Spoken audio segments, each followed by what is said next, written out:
Okay बेटा, एक principal हमें अकाउंटिंग में आपको बताया था, that is called prudence concept और प्रिंसिपल ऑफ कंजर्वेटिज्म। ये प्रिंसिपल जो है ना, ये प्रिंसिपल क्या बोलता है, कल क्लास में हमने डिस्कस किया था, लेकिन हम इसको फॉर्मली लिख लेते हैं। सही, ये कहता है कि अगर आपके पास दो या दो से ज्यादा ऑप्शन हो अकाउंटिंग में किसी आइटम को बैलेंस शीट और इनकम स्टेटमेंट में रिपोर्ट करने के लिए, यानी इसको हम कैसे बोलेंगे, इफ यू हैव टू और मोर ऑप्शंस while रिपोर्ट करते वक्त आपके पास दो या दो से ज्यादा ऑप्शन है, तो आपको चाहिए कि ऐसा ऑप्शन चूज करें जो आपके एसेट को कम कर दे और इनकम को कम कर दे। मतलब आपको ज्यादा इनकम नहीं दिखानी। दो ऑप्शन है, एक में इनकम, दोनों ऑप्शन करेक्ट है, एक में इनकम ज्यादा आ रही है, एक में इनकम कम आ रही है, तो आपको अपनी इनकम कम दिखानी है, ज्यादा नहीं दिखानी। This is called principle of conservatism. इसमें से कम, भाई दोनों ऑप्शन सही है, कल मैंने आपको बताई तो थी ये बात, अब तो मैं फॉर्मली लिख रहा हूं इसको कि अगर आपके पास दो ऑप्शन है, एक में आपकी वैल्यू ज्यादा है कि मार्केट में इस चीज की वैल्यू ज्यादा है या ये आपको ज्यादा बेनिफिट देगी, दूसरे में ये है कि नहीं इसकी वैल्यू कम है, तो आपको जो कम्युनिकेशन करनी है ना यूजर ऑफ अकाउंटिंग इंफॉर्मेशन को, वो बतानी है कम वाली इनकम। इससे आपको आपका जो रिपोर्टिंग है वो करेक्ट होगी, और अगर वो कोई डिसीजन ले लेता है तो वो रॉन्ग नहीं होगा। लेकिन अगर ज्यादा इनकम वाला ऑप्शन बता देंगे और उसकी बेस पे वो डिसीजन ले लेता है इन्वेस्टमेंट का या क्रेडिट का, तो वो अगर रॉन्ग हो गया तो फिर उसको नुकसान हो जाएगा, उसकी जिम्मेदारी आप पर होगी। तो हम क्या बोलेंगे, इफ यू हैव टू और मोर ऑप्शंस व्हाइल रिपोर्टिंग, तो क्या करें, select the option with least income. ऐसा ऑप्शन चूज करें जिसमें इनकम सबसे कम आ रही हो आपकी, इसी को हम कंजर्वेटिव होना कहते हैं। या फिर सेलेक्ट करें ऐसा ऑप्शन जिसमें आपके एसिड कम आ रहे हो। भाई इनकम कम आना या एसिड कम आना ये एक ही बातें हैं। Select the option with least acid, कम सबसे कम जो एसिड जिसमें आ रहे हो ना ऑप्शन में, वाला ऑप्शन चूज करें। ये आपका जो प्रिंसिपल है ना, ये अकाउंटिंग में कभी भी पीछे नहीं छोड़ेगा। इसको एक और तरीके से भी एक्सप्लेन कर सकते हैं, और वो तरीका क्या है कि अगर आपको लग रहा है कि फ्यूचर में आपको प्रॉफिट होने वाला है तो आप वो कम्युनिकेट नहीं करेंगे, लेकिन अगर आपको लग रहा है कि फ्यूचर में लॉसेस होने वाले हैं तो आप उसको फौरी तौर पर कम्युनिकेट कर दें। इसको हम कैसे बोलेंगे कि एक्सपेक्टेड गेन्स, जैसे आपको लग रहा है कि आप केस जीत जाएंगे तो आप ये कम्युनिकेट करके यूजर ऑफ अकाउंटिंग इंफॉर्मेशन को खुश करके इन्वेस्टमेंट नहीं करवाएं उनसे, सही है। लेकिन केस हार जाएंगे तो आप फौरन कम्युनिकेट कर देंगे। एक्सपेक्टेड गेन्स और profit should not be reported, आप उसे रिपोर्ट नहीं करेंगे। अपनी प्लान व्लान बताएं, हम ये कर रहे हैं, हम फ्यूचर में बिजनेस को ऐसे करेंगे, लेकिन ये नहीं बोलेंगे ये हो जाएगा। लेकिन एक्सपेक्टेड अगर आपको क्या होने वाला है, लॉस, उसे आप क्या करेंगे, उसे आप फौरी तौर पर रिपोर्ट करेंगे, शुड बी रिपोर्टेड। तो इसका मतलब है आपको अपनी, असल में जो अकाउंटेंट एंड बिजनेसमैन होते हैं वो क्या करते हैं, वो अपने बिजनेस की पोजीशन अच्छा दिखाने की कोशिश करते हैं, और अच्छा दिखाने में ना एरर हो सकता है। आप अच्छी से अच्छी पोजीशन दिखाएंगे तो उस अच्छी पोजीशन को देखकर आपका जो यूजर ऑफ अकाउंटिंग इंफॉर्मेशन होगा वो क्या कर देगा, इन्वेस्टमेंट कर देगा और आपको क्रेडिट दे देगा। और अगर वो अच्छी शक्ल जो आपने बिजनेस की दिखाई थी अगर वो नहीं हुई फ्यूचर में, तो फिर उससे जो लॉस होगा उसकी जिम्मेदारी किसकी होगी, आपकी होगी। इसी वजह से आपको अच्छी पोजीशन शो नहीं करनी फजूल में। जो अच्छी पोजीशन आप अर्न कर चुके हैं, जो रियलाइज हो चुकी है, उसे शो कर देंगे आप। लेकिन जो अच्छी पोजीशन अभी तक आई नहीं है, फ्यूचर में आएगी, वो आप नहीं दिखाएंगे। लेकिन अच्छी जो बुरी पोजीशन आपकी फ्यूचर में आने वाली है उसको फौरी तौर पर आप क्या करेंगे, रिवील करेंगे। This is called principle of conservatism और प्रूडेंस कॉन्सेप्ट। और अभी जो हम पढ़ने जा रहे हैं ना सारी चीज, वो किस पर डिपेंड करती है, प्रिंसिपल ऑफ कंजर्वेटिज्म या प्रूडेंस कॉन्सेप्ट पर। हम पढ़ने क्या जा रहे हैं, लोअर ऑफ कॉस्ट और एनआरवी का कॉन्सेप्ट। ये इन्वेंट्री का सबसे मेन, अब जो बहुत ज्यादा एग्जामिन होने वाला कॉन्सेप्ट है, इसको हम पढ़ने जा रहे हैं। और अभी शुरू भी नहीं हुआ, अब हम शुरू करने जा रहे हैं इसको, सही है। तो आप गौर से देखिएगा। पहले तो हम आपको यहाँ पे बताएं कि इन्वेंट्री की कॉस्ट कैसे निकलती है। कुछ कॉन्सेप्ट हमें पढ़ने पड़ेंगे इसके लिए। इन्वेंट्री कितने की पड़ी कैसे मालूम चलेगा, तो कुछ चीज़ें ऐसी होती हैं जो इन्वेंट्री की परचेज प्राइस में ऐड होती हैं, कुछ चीज़ें ऐसी होती हैं जो इन्वेंट्री की परचेज प्राइस में ऐड नहीं होती। जो ऐड होती हैं वो कौन कौन सी हैं ये हम देखेंगे। ये कहलाती है नेसेसरी पेमेंट, जो मैंने आपको पहले नेसेसरी पेमेंट्स के लिहाज से बताई थी। IAS 2 के अंदर इसकी लिस्ट दी हुई है, इन्होंने कुछ एग्जाम्पल्स दी हुई है। वैसे जनरल क्राइटेरिया यही है। क्या क्राइटेरिया है? If some payment is necessary payment, उसके बगैर एसिड इन्वेंट्री सेलेबल कंडीशन में और सेलेबल लोकेशन में नहीं आ सकता, वो नेसेसरी पेमेंट है, उसको आप इन्वेंट्री कॉस्ट में ऐड करेंगे। और अगर कोई ऐसी पेमेंट है जिसके बगैर इन्वेंट्री सेलेबल कंडीशन में या फिर सेलेबल लोकेशन में आ सकती थी, फिर भी वो पेमेंट हुई है, तो उसको इन्वेंट्री की कॉस्ट का पार्ट नहीं बनाएंगे। This is the general principle. लेकिन IAS 2 ने एक लिस्ट भी प्रोवाइड की। अब देखिए इन्होंने लिस्ट में क्या बताया। All cost incurred in bringing inventory to its present location and condition. ये वही वाली बात है कि इन्वेंट्री को सेलेबल कंडीशन में लाने के लिए और इन्वेंट्री को सेलेबल लोकेशन में लाने के लिए जितनी पेमेंट्स है, इसमें क्या क्या आ जाता है? ट्रांसपोर्टेशन, इंपोर्ट ड्यूटी आ जाती है इसमें, इसके अंदर इंश्योरेंस इन ट्रांजिट आ जाएगा, इसके अलावा इसके अंदर पैकिंग वगैरह आ जाएगी। तो ये सब आप क्या करेंगे? इन्वेंट्री कॉस्ट में ऐड करेंगे। अगर आप इन्वेंट्री परचेस कर रहे हैं, 1 लाख रुपए सप्लायर को दिए, ट्रांसपोर्टेशन दी 20,000, रास्ते का इंश्योरेंस दिया 10,000, तो इन्वेंट्री आपको बढ़ गई 1,30,000 की। ये सब इन्वेंट्री की कॉस्ट में क्या हो जाएगा? ऐड हो जाएगा।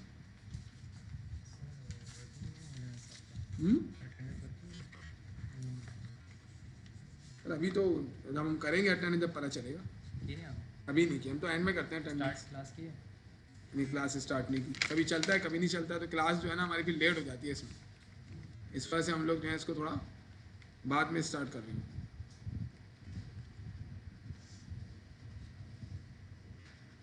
ये नहीं,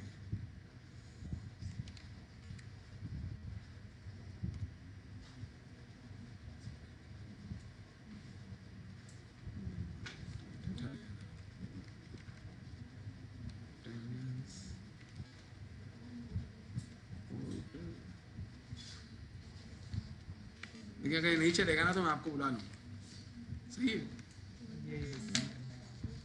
जब होगा तो मैं साइन करूँगा, तो नहीं कर सकता यार।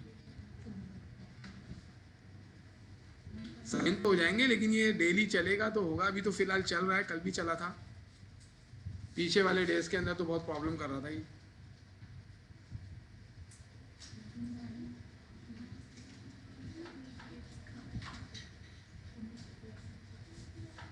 अच्छा, मुझे याद दिलाइएगा कहाँ तक मैंने आपको बता दी थी बात।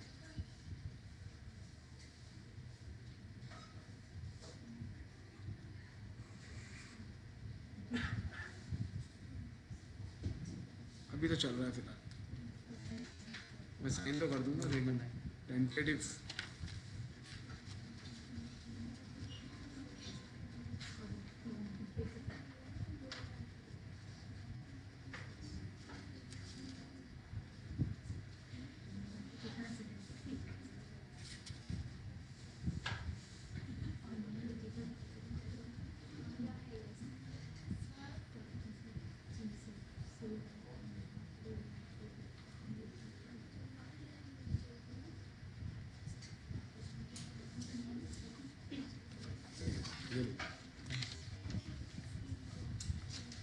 ओके, तो मैं आपसे ये कह रहा था कि कुछ ऐसी कॉस्ट हैं जो पड़े अपनी इन्वेंट्री कॉस्ट में हम क्या कर लेंगे? ऐड कर लेंगे। वो क्या कहलाती है? Necessary payment. हम जो पढ़ने वाले हैं ना, अब जो हम आखिरी चीज पढ़ रहे हैं, यह है लोअर ऑफ कॉस्ट और NRV। इसमें ये होता है कि इन्वेंट्री की वैल्यू को हम कॉस्ट या NRV इन दोनों में से कंपेयर करते हैं। जो कम होती है उस पर हम इन्वेंट्री को रिपोर्ट करते हैं। यही होना चाहिए, प्रिंसिपल ऑफ कंजर्वेटिज्म या प्रूडेंस कॉन्सेप्ट यही कहता है।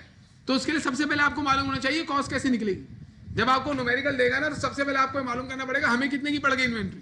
इससे पहले हमने इतना ज़्यादा इस पर बात नहीं किया, पूरी डिटेल बात कर रहे हैं। तो पहली पेमेंट क्या हुई हमारी? वो तमाम पेमेंट जो इन्वेंट्री को यूजेबल सेलेबल कंडीशन और सेलेबल लोकेशन में लाने के लिए ज़रूरी हो। इसकी कुछ मैंने एग्जाम्पल भी दी। इसके अलावा देखिए, परचेज प्राइस, जिस वैल्यू पर आपने उसे खरीदा है वो भी इन्वेंट्री कॉस्ट का पार्ट ही होगी। इसमें से ट्रेड डिस्काउंट, रिबेट्स वगैरह लेस कर देंगे, क्योंकि ये डिस्काउंट जो है ये इन्वेंट्री कॉस्ट नहीं होती। अब आपने 1 लाख की इन्वेंट्री परचेज की, उसमें आपको 10,000 का डिस्काउंट मिल गया, तो वो इन्वेंट्री असल में आपको कितने की पड़ गई? 90,000 की। तो आप ये डिस्काउंट वगैरह इसमें से लेस कर लेंगे।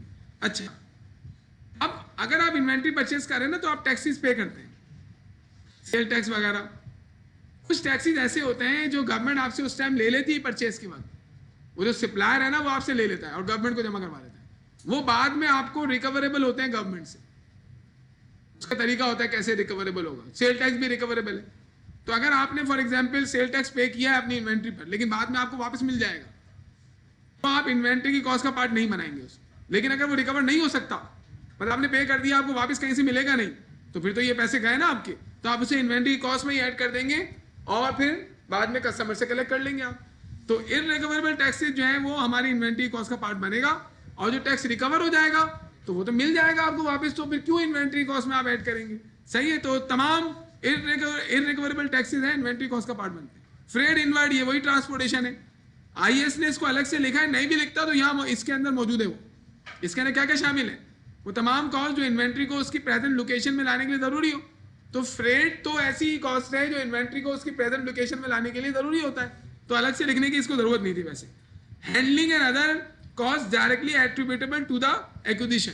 अब एक्विजिशन होता है तो इसके अंदर आप क्या रखेंगे, मजदूर रखेंगे, वो आपकी इन्वेंट्री को लोड करेंगे अनलोड करेंगे, ये हैंडलिंग कॉस्ट कहलाती है। फिर आप लेके आएंगे इन्वेंट्री को, उसकी जो है वेयर हाउस तक पहुंचाएंगे, तो इसमें पैसे लगते हैं, फ्री में वो काम नहीं करेगा। तो ये पेमेंट भी इन्वेंट्री की कॉस्ट से रेलेवेंट होती है, इसको भी इन्वेंट्री कॉस्ट में ऐड करेंगे।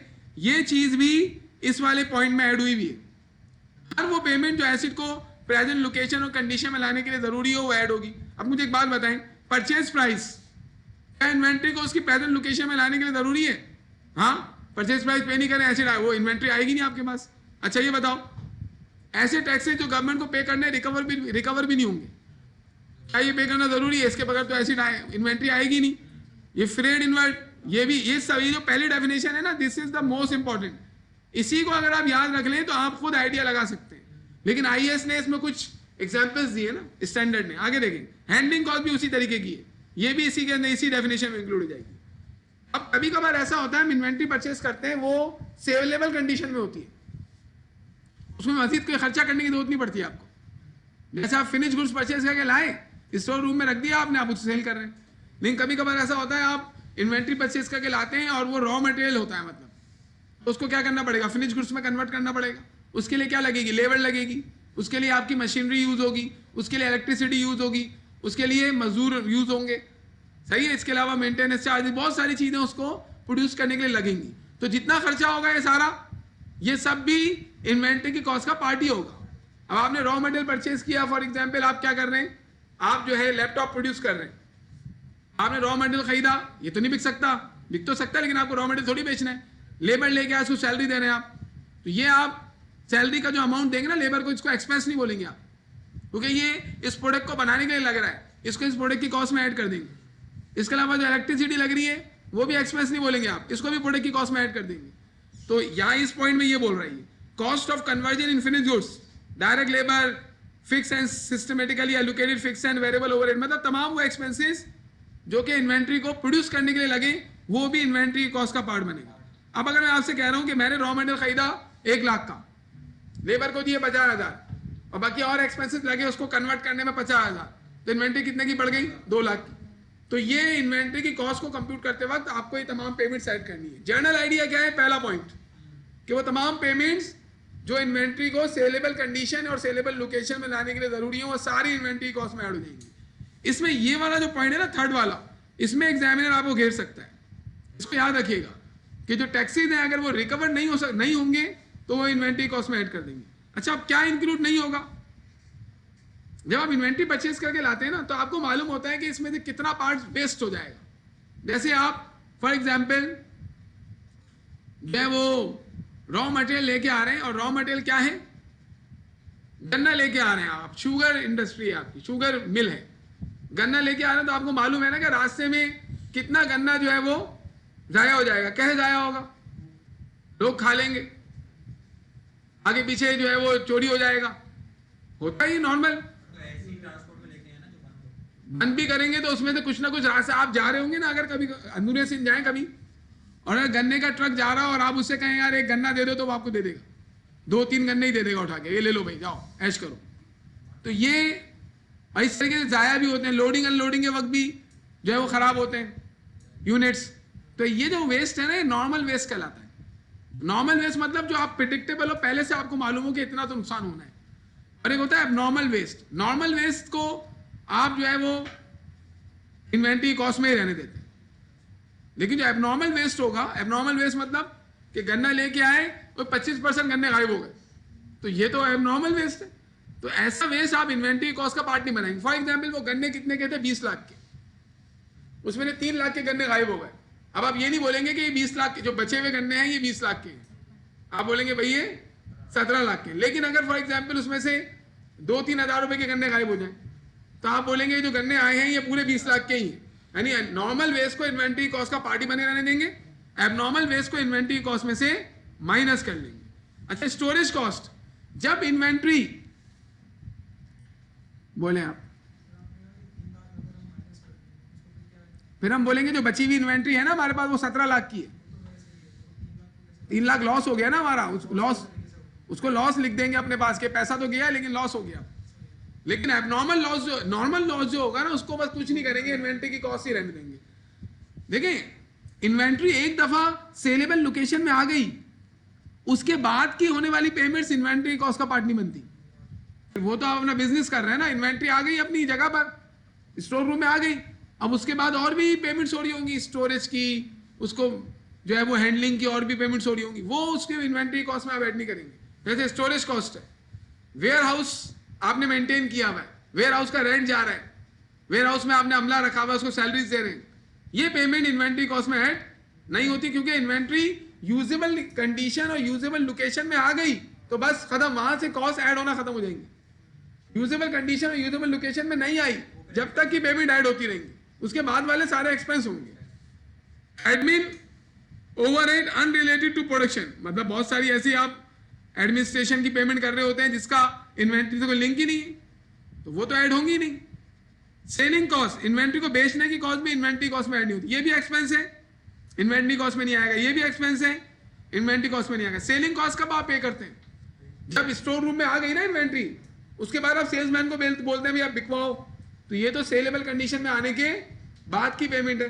सेलेबल कंडीशन में आने तक की पेमेंट्स को ऐड करेंगे, सेलेबल कंडीशन में आने की बाद की पेमेंट को ऐड नहीं करेंगे। स्टोर रूम में आने के बाद सेलिंग और एडमिन एक्सपेंसेस शुरू होते हैं, तो इसको इन्वेंट्री कॉस्ट में ऐड नहीं करेंगे।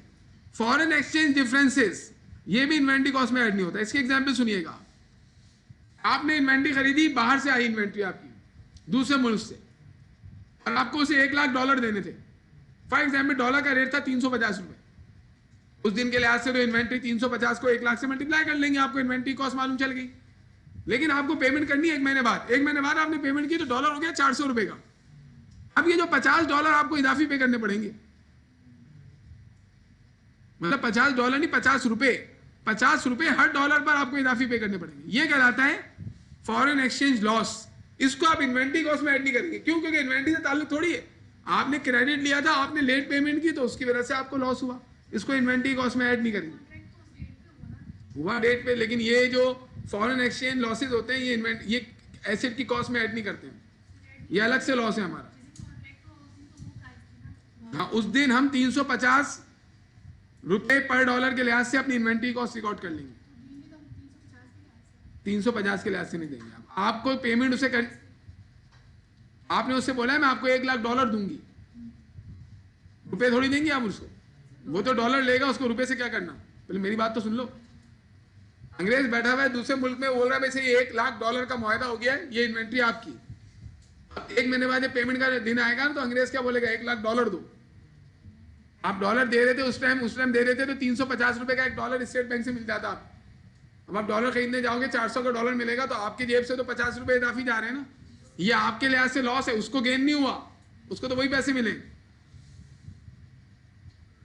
इसके अलावा अगर आपने इन्वेंट्री खरीदी है और उस पर आपको फ्यूचर में इंटरेस्ट पे करना पड़ गया, फॉर एग्जाम्पल आपने इन्वेंट्री खरीदी, पेमेंट नहीं की अभी, फिर आप 3 महीने बाद पेमेंट कर रहे हैं, वो इंटरेस्ट भी मांग रहे हैं आपसे, ये इंटरेस्ट भी इन्वेंट्री कॉस्ट में ऐड नहीं होता। इंटरेस्ट जब तक ऐड नहीं होता जब तक एसिड आपका क्वालिफाइंग एसिड ना हो। आप आगे जाके पढ़ेंगे बोरोइंग कॉस्ट में कि कब इंटरेस्ट एसिड की कॉस्ट में ऐड होता है और कब ऐड नहीं होता। बट अभी आप याद रखें, इन्वेंट्री कॉस्ट में इंटरेस्ट को ऐड नहीं करेंगे बेटा, इस पर पूरा IAS है बोरोइंग कॉस्ट का, उसमें आपको समझाया जाता है कि इंटरेस्ट की पेमेंट कब एसिड की कॉस्ट में ऐड होती है, कब नहीं होती। तो अभी फिलहाल आप क्या याद रखें, इन्वेंट्री कॉस्ट में आप इंटरेस्ट की कॉस्ट ऐड नहीं करेंगे, और जो टैक्सेस आपको वापस मिल जाएंगे वो भी इन्वेंट्री कॉस्ट में ऐड नहीं होंगे।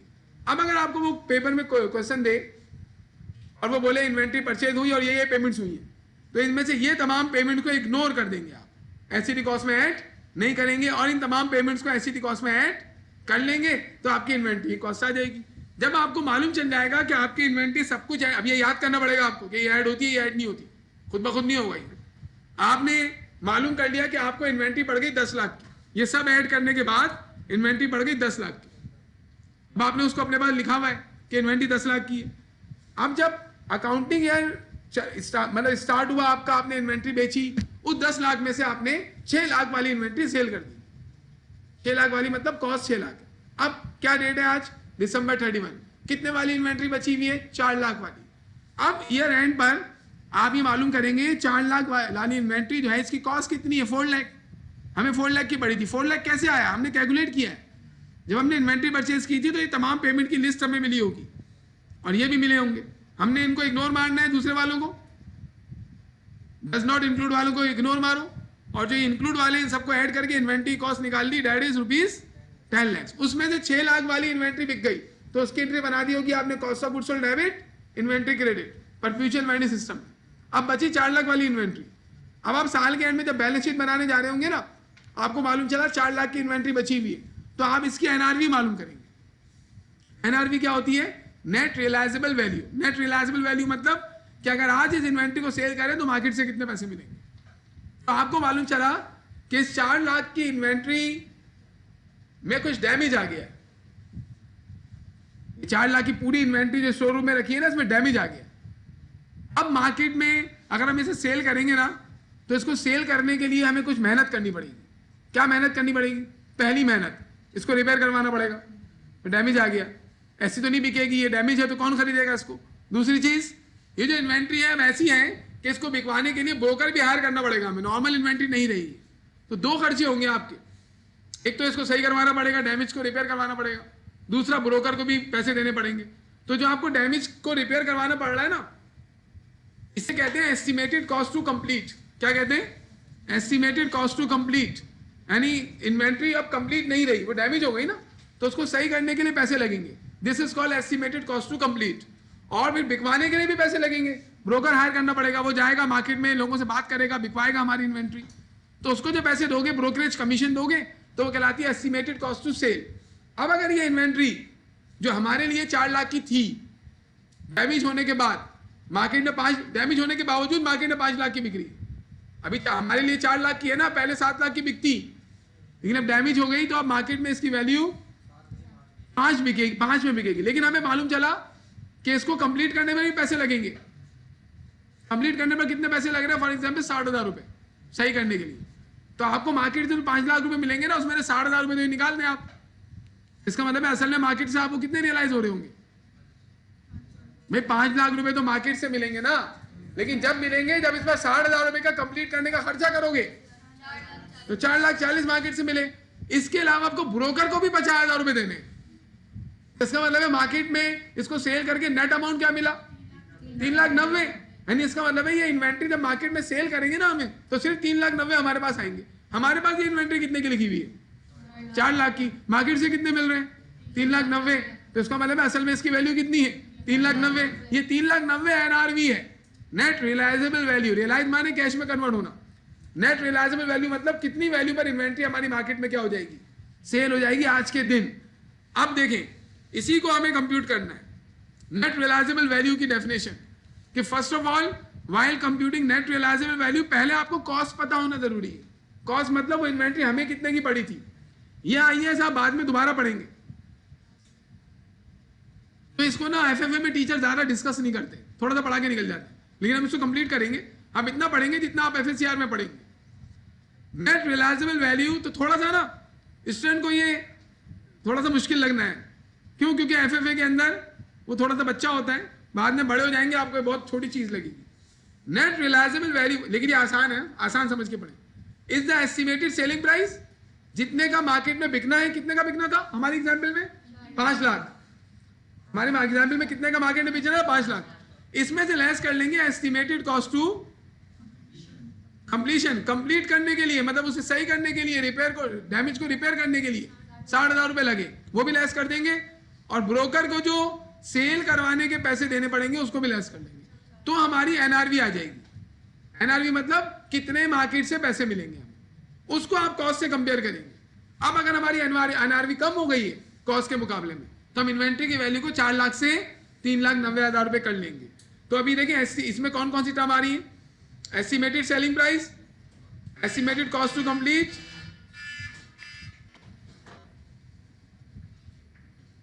Estimated cost to complete and estimated cost to cell.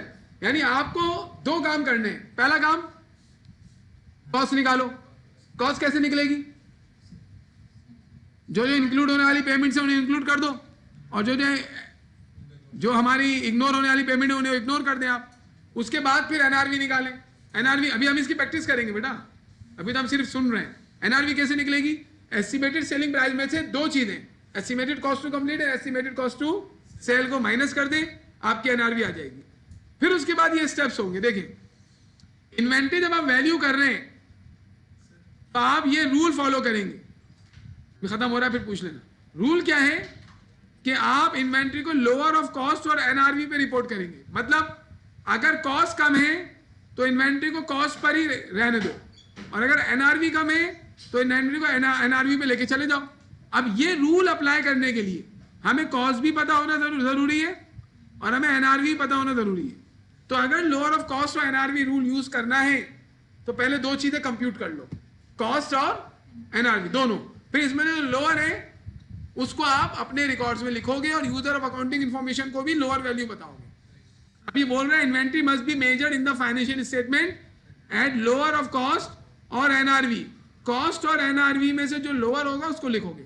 Cost कैसे निकलेगी, वो कॉस्ट में, हाँ, और अगर कॉस्ट दी हुई है तो फिर तो आसान हो गया, एनआरवी दी हुई है तो भी आसान हो गया। लेकिन एनआरवी नहीं दी हुई तो कैसे निकालोगे, एस्टिमेटेड सेलिंग प्राइस में से estimated cost to sell, estimated cost to complete less कर दोगे। बेटा टाइम पे आना बहुत जरूरी है। देखिए स्टेप्स क्या है, पहले कॉस्ट कंप्यूट करो, फिर एनआरवी कंप्यूट करो। और एनआरवी कैसे निकलेगी पीछे मैंने बताया है, सही है। एस्टिमेटेड सेलिंग प्राइस में से estimated cost to complete and estimated cost to sell को लेस करें। नहीं हुई भी तब भी आप एनआरवी मालूम कर सकते हो सकता है estimated cost to estimated selling price ही बहुत कम हो चुकी हो। फॉर एग्जांपल 4 लाख रुपए की इन्वेंट्री डैमेज नहीं हुई, मार्केट में एस्टिमेटेड सेलिंग प्राइस मालूम की तो 1 लाख रुपए, बात ही खत्म हो गई ना फिर तो, सही है।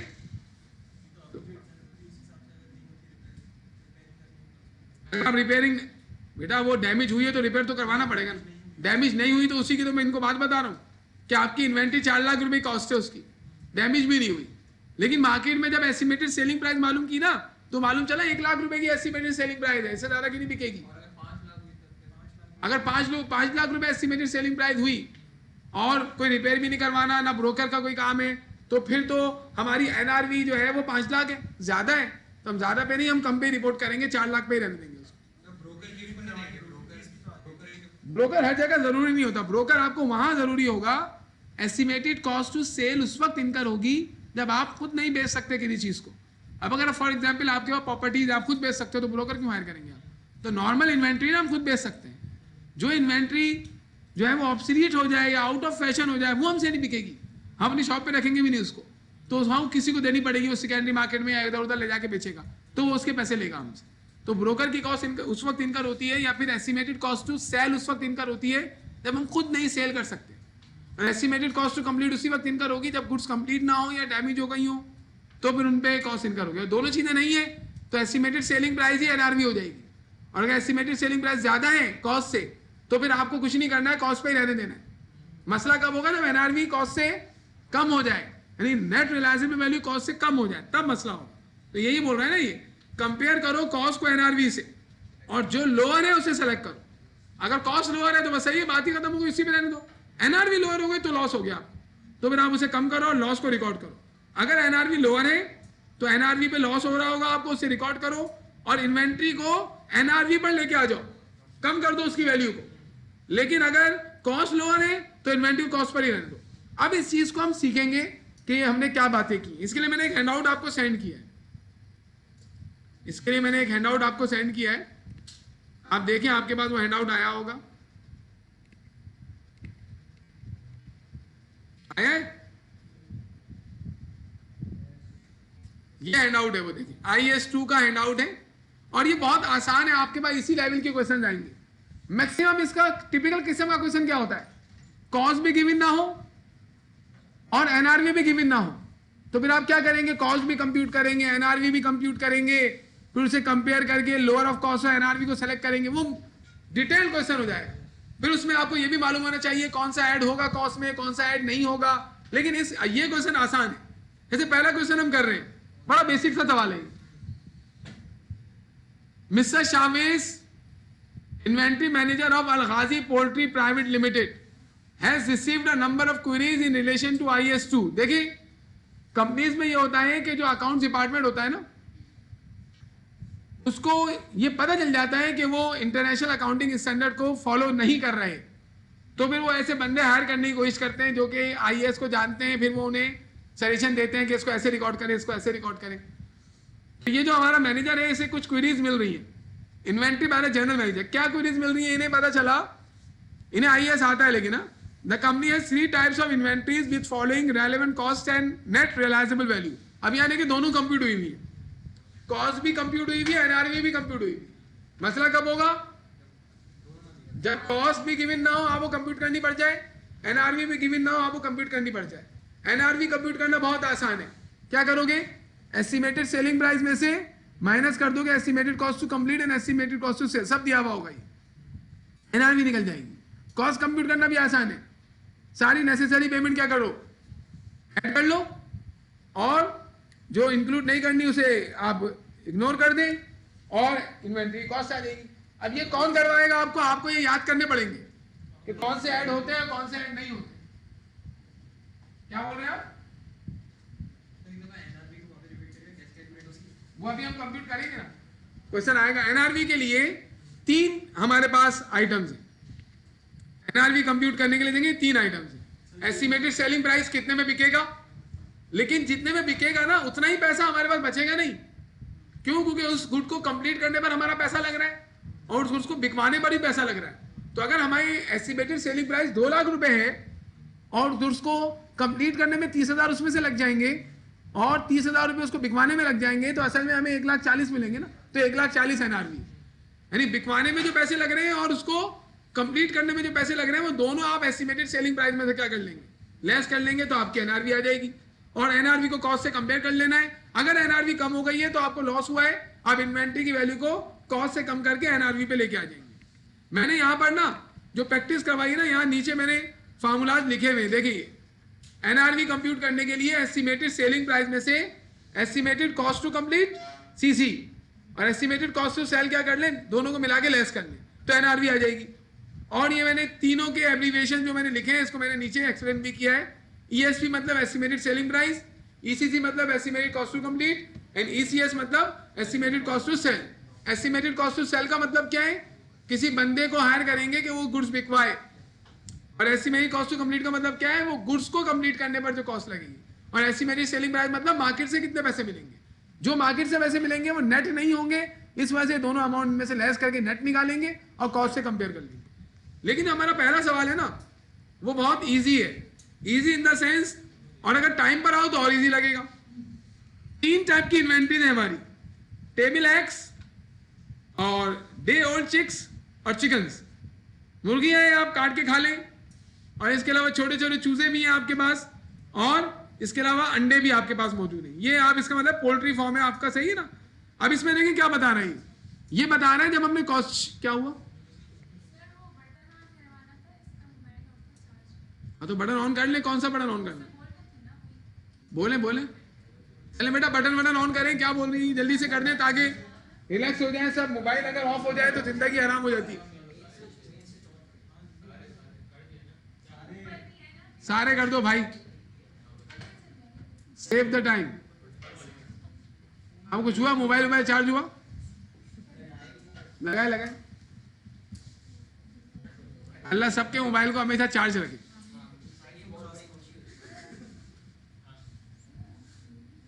हो गया बेटा, चलो बैठ जाओ, अब रिलैक्स होके बैठ जाओ और आप टॉपिक पे कंसंट्रेट कीजिएगा ताकि आज ही इसको हम ऐड कर ले, सही।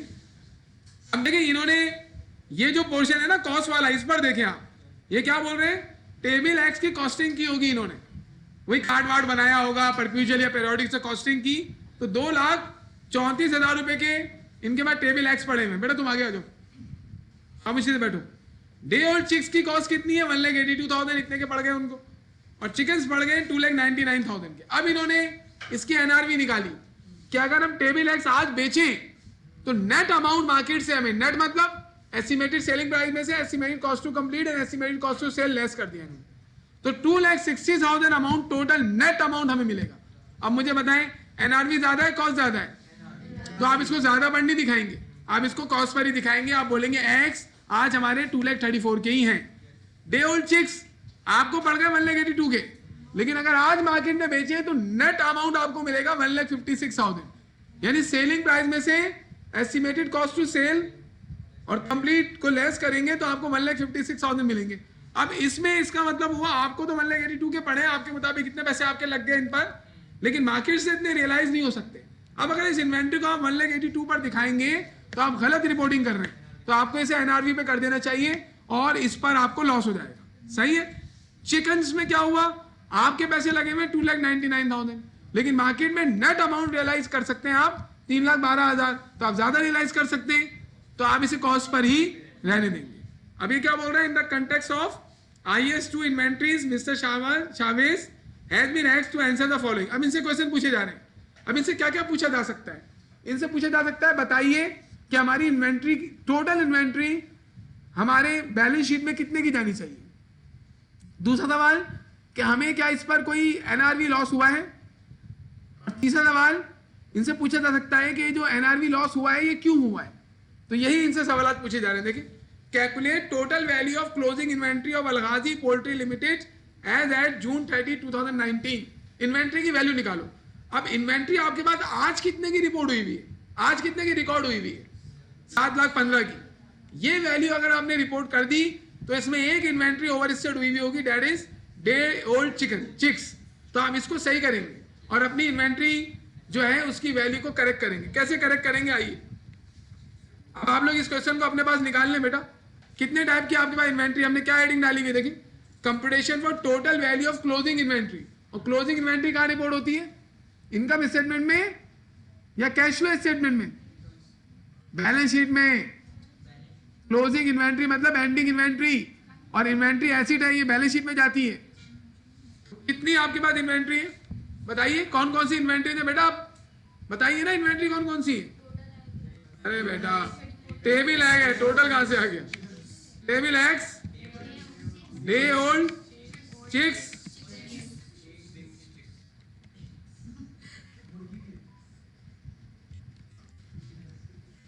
Day old chicks and chickens. अब इसकी कॉस्ट आप मुझे बताइए।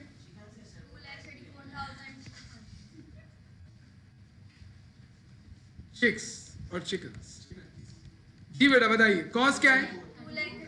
2,34,000 इसकी कॉस्ट है, और इसकी एनआरवी हमें नजर आ रही है 2,60,000। तो हम बोलेंगे क्योंकि हमें क्या लेनी है, देखें यहाँ पे हेडिंग डाली हुई है लोअर ऑफ कॉस्ट और एनआरवी, इसमें से कम वैल्यू लेनी है, तो 2,34,000 हम ले लेंगे।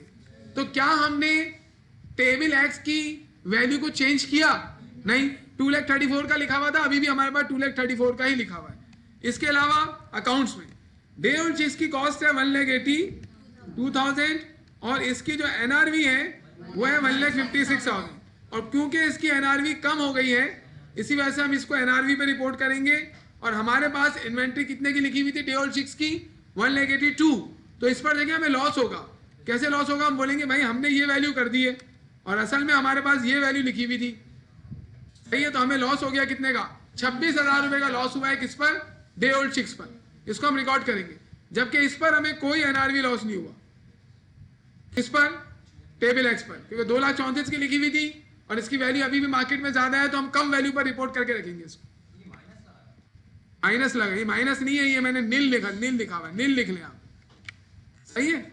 ओके नेक्स्ट देखिए आप, चिकन्स में क्या है 2,99,000 इसकी कॉस्ट है, जबकि आज इसकी एनआरवी मार्केट में 3,12,000 है। क्योंकि इसकी एनआरवी ज्यादा है तो आप इसे कॉस्ट पर ही रहने देंगे, 2,99,000 पर ही रहने देंगे, तो इस पर भी आपको कोई जो है वो लॉस वगैरह नहीं हुआ, गेन नहीं होता इसमें, क्योंकि हम इसको एनआरवी जो बढ़ती है तो हम इसको बढ़ाते थोड़ी, इसमें सिर्फ लॉस होता है उस वक्त जब हमारी एनआरवी क्या हो चुकी हो, कम हो चुकी हो तो हमें लॉस होता है बेटा, जब कम होगी तो लॉस होगा ना। ओके, अब मुझे बताएं टोटल कॉस्ट हमारे पास कितनी रिकॉर्ड हुई थी। ये हमने स्टार्टर लिया है, स्टार्टर वाला क्वेश्चन इजी है ना, इसमें सब कंप्यूट हुआ है और टोटल हमारे पास, लेकिन हम इनको इससे कंपेयर नहीं करेंगे, हम डायरेक्ट हमने कंपेयर करके काम कर लिया। इस टोटल को अगर आप कंपेयर करेंगे ना तो वो गलत हो जाएगा, सही है। अब आप मुझे बताएं कि हमारी जो वैल्यू है बैलेंस शीट में वो कौन सी जाएगी, ये बताओ। 689, हाँ ये वो वैल्यू है जो बैलेंस शीट में रिपोर्ट होगी। बाकी हमने कॉस्ट वाली वैल्यू छोड़ देनी है। एनआरवी में से एक एनआरवी हमने ले ली, कितना लॉस हो गया हमें, 26,000 का टोटल लॉस हो गया। अब हम यहाँ पे लिखेंगे, यहाँ पे हम लिख सकते हैं, क्या लिख सकते हैं कि द वैल्यू ऑफ इन्वेंट्री,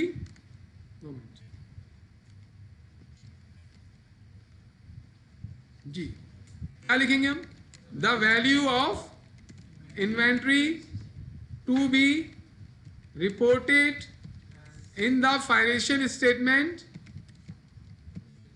इसका मतलब क्या हुआ, सारी इन्वेंट्री का जो हमने पीछे काम किया था ना, फाइवो लाइवो सब कुछ करने के बाद होता ही IAS 2 का ये जो हमारा काम है, लोअर ऑफ कॉस्ट एनआरवी, अपना सारा काम जो हमने पीछे किया ना वो हमने कॉस्ट मालूम करने के लिए किया था, चाहे पेरियोडिक से करें या परपेचुअल से।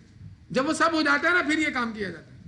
The value of inventory to be reported in the financial statement is ₹689,000 and there is NRV loss of ₹26,000। ये कहां जाएगा, टू बी रिपोर्टेड, जी कहां जाएगा ये, इन द इनकम स्टेटमेंट। अच्छा वहां पे भी मैं अगर मैं बैलेंस शीट लिख दूं तो और आपको स्पेसिफाई हो जाएगा कि ये किसकी बात की जा रही है, सही है। चलिए उधर भी हम बैलेंस शीट लिख देते हैं, यहां लिख लेते हैं फाइनेंशियल स्टेटमेंट की जगह पर बैलेंस शीट या स्टेटमेंट ऑफ फाइनेंशियल पोजीशन। तो आपको ये दोनों बातें पूछ सकता है, वो आपसे पूछेगा एनआरवी लॉस बताओ कहां जाएगा, इनकम स्टेटमेंट में।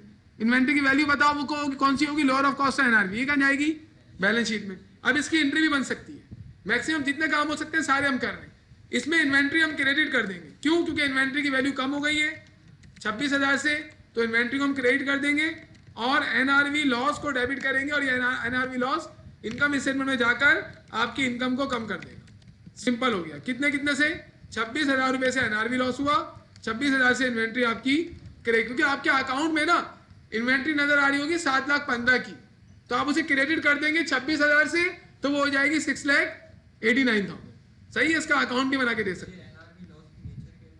लॉस है ना, असल में ये डेबिट इंक्रीज होने पे डेबिट होता है, डिक्रीज होने पे क्रेडिट होगा, सही। एक्सपेंस ऐसा है, हाँ लॉस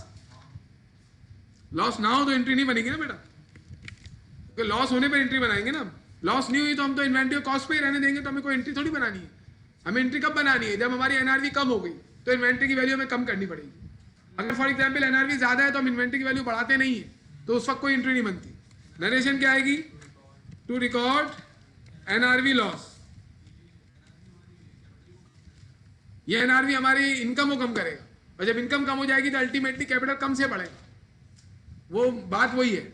लेकिन असल में ये इनकम स्टेटमेंट में जाएगा और इनकम स्टेटमेंट में जाकर ये इफेक्ट दिखाएगा प्रॉफिट एंड लॉस स्टेटमेंट में।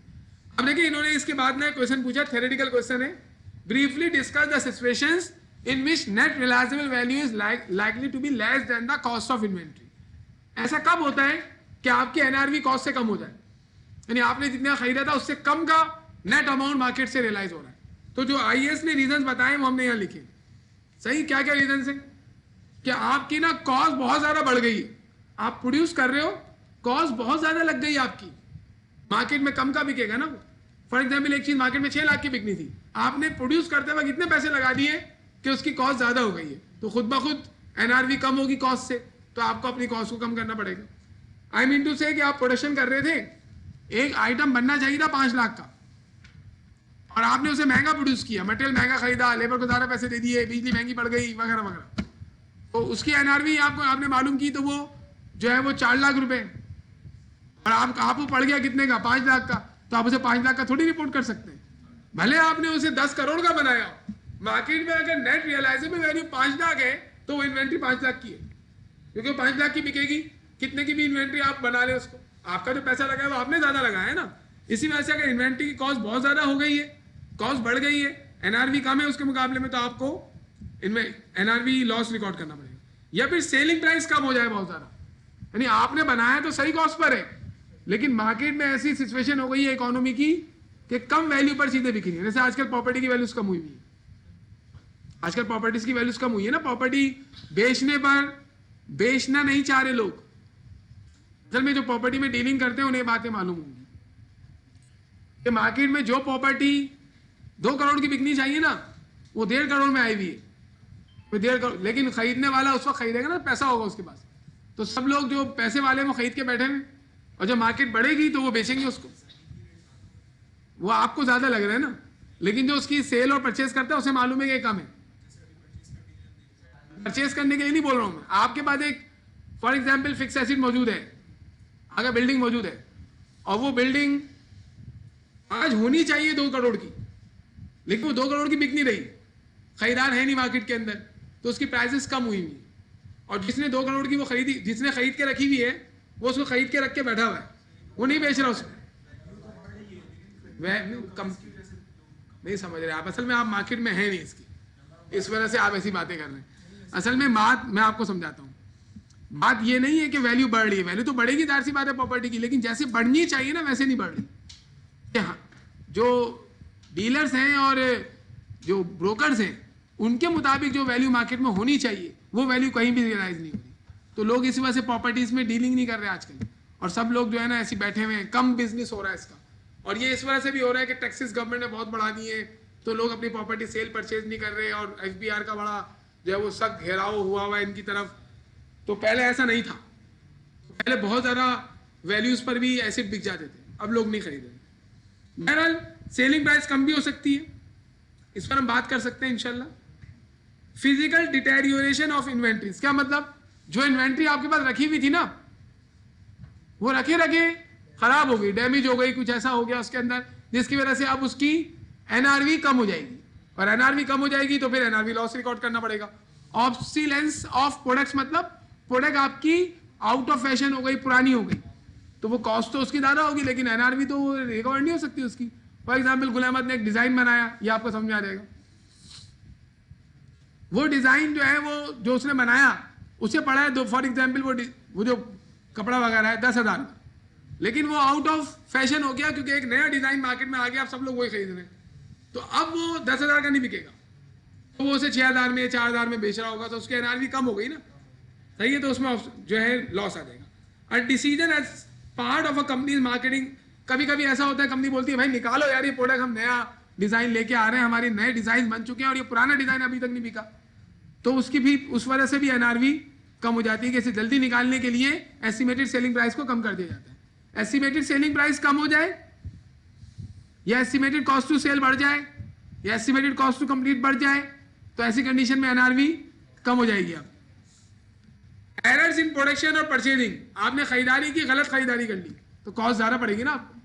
कैसे गलत खरीदारी की, महंगी जगह से खरीद लिया, गलत आइटम्स खरीद लिए, तो खुद ब खुद वो महंगा पड़ेगा लेकिन बिकेगा उतने का नहीं, सही है, तो आपको एनआरवी लॉस हो जाएगा। ये एक रीज़न है, इनको याद करना है आपने। जिस तरीके से मैंने आपको ये इधर बताया ना, ये चीज़ ये आपको याद करनी है, कॉस्ट ऑफ इन्वेंट्री में क्या इंक्लूड होता है, क्या एक्सक्लूड होता है, ये याद करना है आपको, ये याद करना है आपको, समझ में आ रही है। और इसके अलावा ये जो अभी मैंने आपको ये रीज़न बताया ना कि एनआरवी कब कम हो जाती है और कब एनआरवी लॉस होता है, ये आपको याद करना है।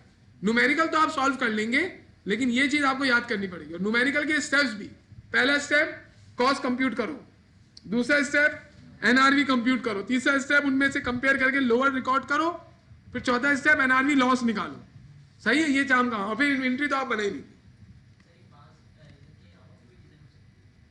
कोई भी रीजन हो सकती है बेटा, कोई भी ऐसा रीजन, जब भी मैंने एक जर्नल कमेंट किया था, कोई भी ऐसा रीजन जिसकी वजह से एस्टिमेटेड सेलिंग प्राइस कम हो जाए या फिर एस्टिमेटेड कॉस्ट टू कंप्लीट बढ़ जाए या एस्टिमेटेड कॉस्ट टू सेल बढ़ जाए, तो फिर आपकी एनआरवी कम हो जाएगी। ये कॉस्ट बढ़ जाए आपकी प्रोडक्ट बनाने की, तो आपकी कॉस्ट बढ़ने की वजह से भी एनआरवी कम, वो जो लोअर ऑफ कॉस्ट है एनआरवी वाला सिस्टम पैदा हो जाएगा। ओके, अब हम कर रहे हैं क्वेश्चन नंबर 3।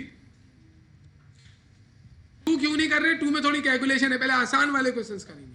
ये सारे आईसीएमए के पास पेपर के क्वेश्चन हैं, सही। अल हिकमत प्राइवेट लिमिटेड क्लोजिंग इन्वेंट्री, अब जरा गौर से देखना होता है इसमें, पहले सवाल जैसा सवाल नहीं है ये, सही बेटा। Before adjustment as at June 30, 2019 is, अब ये टोटल इन्वेंट्री है इसकी, क्या है? 1 लाख बल्कि 11,30,482 रुपए की इन्वेंट्री है इसकी। अब इस इन्वेंट्री की बाइफिकेशन कर रहा है ये, इस इन्वेंट्री को 3 हिस्सों में डिवाइड कर दिया इसने। पहला हिस्सा क्या है? बोल रहा है इसमें शामिल है 1,50,800 की वो इन्वेंट्री जो डिस्ट्रॉय हो गई। डिस्ट्रॉय का मतलब समझते हैं क्या मतलब है? इन्वेंट्री बिकेगी मार्केट में, अब ये खत्म हो गई, जीरो। ये वैल्यू 11,30,482 में से ये वैल्यू जाया हो गई, ये तो लॉस है, पक्का लॉस है ये।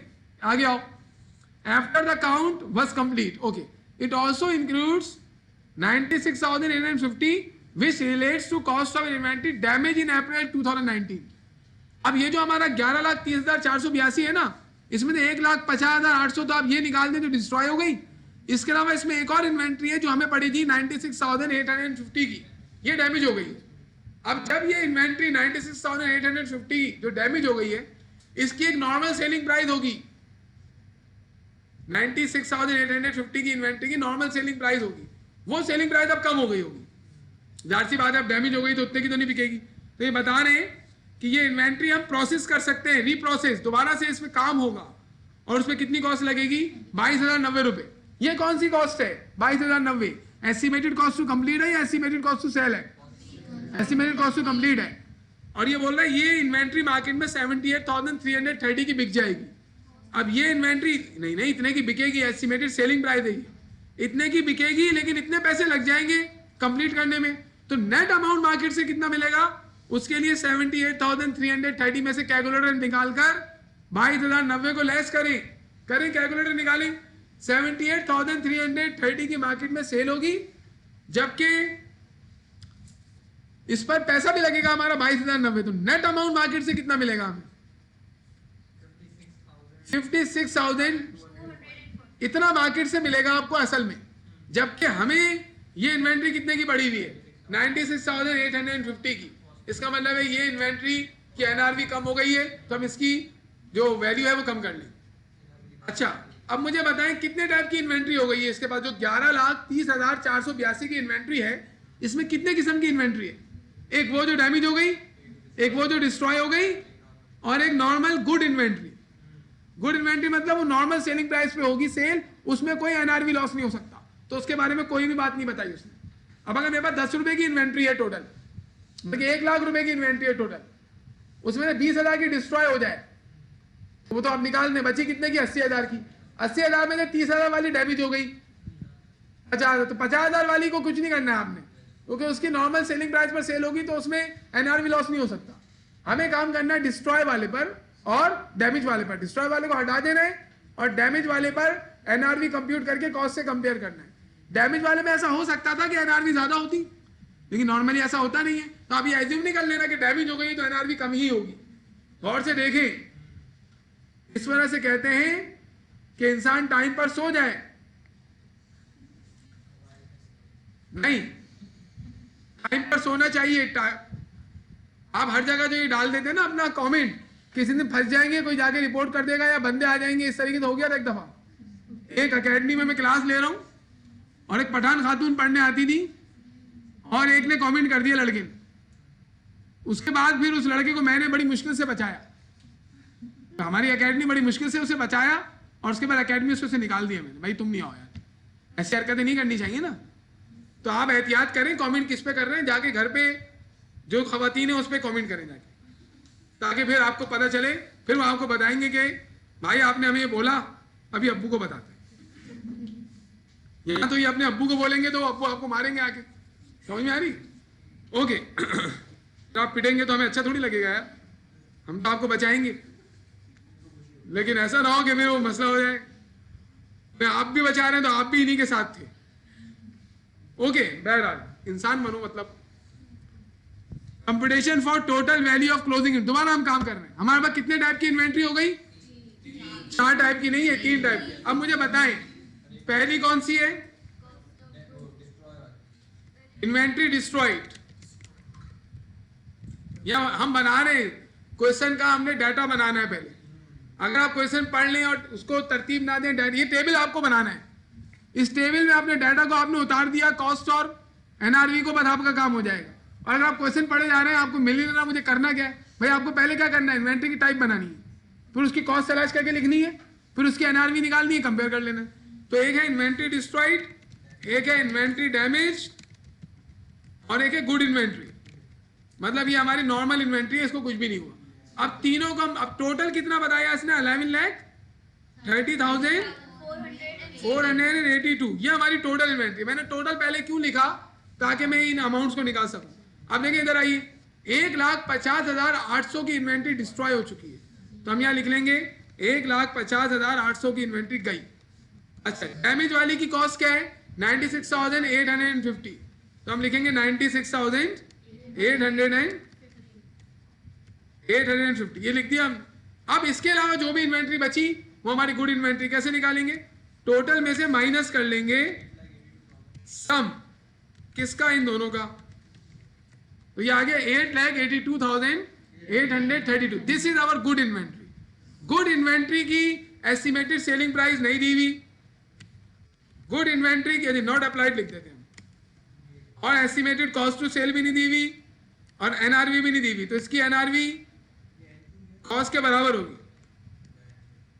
इसकी एनआरवी और कॉस्ट क्या होगी, बराबर होगी। बताइए, ये जो गुड इन्वेंट्री है इसकी एनआरवी और कॉस्ट बराबर होगी, फिर क्या होगी, एनआरवी ज्यादा, 100% ज्यादा होगी ना, एनआरवी इसकी ज्यादा होगी, ज्यादा का बिकेगी है, और ज्यादा वैल्यू को हमें रिकॉर्ड करना नहीं है, तो हम एनआरवी हमें पता नहीं है, तो हम इसे भी नॉट अप्लाइड लिख देंगे, और यहाँ पे इसकी वैल्यू ऐसी आ जाएगी, यानी ये इन्वेंट्री इतने की रिपोर्ट होगी। ओके, मार्केट में ज्यादा की सेल होगी तो हमें ज्यादा वैल्यू नहीं करनी, जितनी कॉस्ट थी उस पर रहने देना। मसला किसका है, एक तो इन्वेंट्री डिस्ट्रॉइड का, डिस्ट्रॉइड की एस्टिमेटेड सेलिंग प्राइस क्या होगी, 0, सही है। इसके अलावा इसकी एस्टिमेटेड कॉस्ट टू सेल भी नहीं है, एस्टिमेटेड, और एनआरवी इसकी क्या है, 0, तो एनआरवी 0 है, तो लोअर ऑफ कॉस्ट एनआरवी लेंगे तो ये भी 0, तो इसमें हमें कितने का लॉस हो गया, हमें लॉस हो गया पूरा कितने का, 1,50,800 का। This is our NRV loss. ये हमने डिस्ट्रॉयड इन्वेंट्री का निकाला है पहले। डिस्ट्रॉयड इन्वेंट्री मौजूद है ना, अभी रखी हुई है इन्वेंट्री वो, लेकिन उसकी एनआरवी 0 है, जोकर तो नहीं है। अच्छा, कोई कोई ऐसा होता है ना, वो जोकर था और फिर उसने बोला चलो यार सीएमए कर लेते हैं, तो फिर ये वाला बिजनेस मैं खुद रन करूंगा। हम आ जाए इन्वेंट्री डैमेज पे, बुरा तो नहीं मानते ना, आई एम सॉरी, ओके, इस बार सॉरी नहीं कर रहा हूँ तो मार पकड़ लोगे, समझ आ रही। अरे भाई ये गलती से आ गया यार, ये NA, thank you so much. Okay, तो देखिए एक इन्वेंट्री, इसमें कोई एनआरवी का लॉस हमें नहीं हुआ, सही है, नील। पहली इन्वेंट्री हमें नहीं पता, अगर पता भी हो तो वो तो इन्वेंट्री ज्यादा, वो ज्यादा की बिकेगी ना वो, तो हम इसी वजह से नॉट अप्लाइड लिख रहे हैं। लेकिन हम उस लेकिन हम उस इन्वेंट्री को बैलेंस शीट में तो लिखेंगे ना, कौन सी वैल्यू में लिखेंगे, जो कॉस्ट पर ही है उस पर लिखेंगे। इसी वजह से हमने कॉस्ट वाली कोई लोअर ऑफ कॉस्ट और एनआरवी में कॉपी कर लिया कि यही वैल्यू बैलेंस शीट में जाएगी। अगर नॉर्मल इन्वेंट्री हो और उसकी नॉर्मल सेलिंग प्राइस हो तो वो हमेशा ज्यादा होती है, तो फिर वो हमें नहीं भी पता हो तो हम उसकी कॉस्ट को ही लोअर ऑफ कॉस्ट एनआरवी में डाल देंगे। जरूरी नहीं है कि हर इन्वेंट्री की एनआरवी आपको पता हो। अगर एक इन्वेंट्री नॉर्मल है तो उसकी कॉस्ट को ही cost of lower of cost NRV में डाल दें। देखिए अभी ऐसा ऐसा करके ना इसके टिपिकल न्यूमेरिकल्स आएंगे, तो हमें टाइम वहां ज्यादा लगाना है। So please cooperate, help me. Inventory damage में काम करना है हमें। इन्वेंट्री डैमेज के बारे में इसने बताया। देखिए हमें कॉस्ट पता है इन्वेंट्री डैमेज की, हमें एनआरवी निकालनी है। एनआरवी के लिए इसने हमें दो चीजें बताई। एक तो बताया कितने की बिकेगी, this is estimated selling price, estimated cost to complete ये है। तो एस्टिमेटेड, मैंने जब ही देखे एनआरवी निकालने के लिए यहाँ पर दो चीजें लिखी हैं। एस्टिमेटेड सेलिंग प्राइस में से मैं estimated cost to complete less कर लूंगा, जबकि एनआरवी का फॉर्मूला है क्या हम एस्टिमेटेड सेलिंग प्राइस में से एस्टिमेटेड कॉस्ट टू कंप्लीट भी लेस करें, एस्टिमेटेड कॉस्ट टू सेल भी लेस करें। लेकिन हमारे इस न्यूमेरिकल में एस्टिमेटेड कॉस्ट टू सेल नहीं दिया हुआ, जब भी मैंने उसका एक कॉलम नहीं बनाया और मैं एनआरवी निकालने के लिए सिर्फ एस्टिमेटेड सेलिंग प्राइस में से एस्टिमेटेड कॉस्ट टू कंप्लीट ही लेस कर लूंगा। क्या इसकी एस्टिमेटेड सेलिंग प्राइस है 78,330, और एस्टिमेटेड कॉस्ट टू कंप्लीट क्या है 2290। अब देखें, अब एनआरवी निकलेगी, इतने का मार्केट में बिकेगा और इतने का बेचोगे तो इतने पैसे भी लग जाएंगे, तो असल में हमें कितने मिलेंगे 56,240। अब आप देखें इस इन्वेंट्री की कॉस्ट कितनी है 96,000 समथिंग, जबकि बिकेगी वो इतने की, तो एनआरवी कम हो गई है, तो हम ये वाली वैल्यू ले लेंगे लोअर ऑफ कॉस्ट और एनआरवी में। ये जो वैल्यू होती है ना ये बैलेंस शीट में जाती है।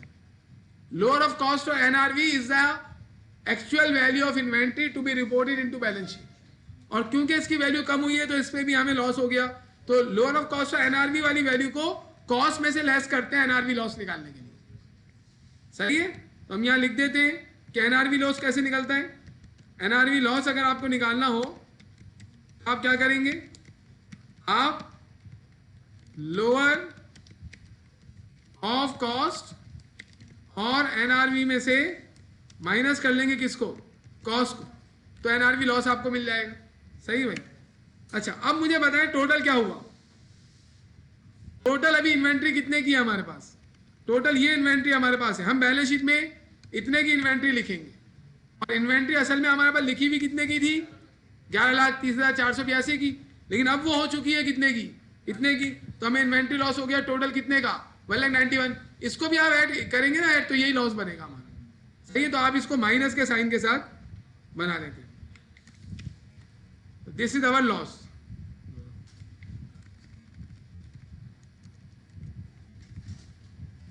जी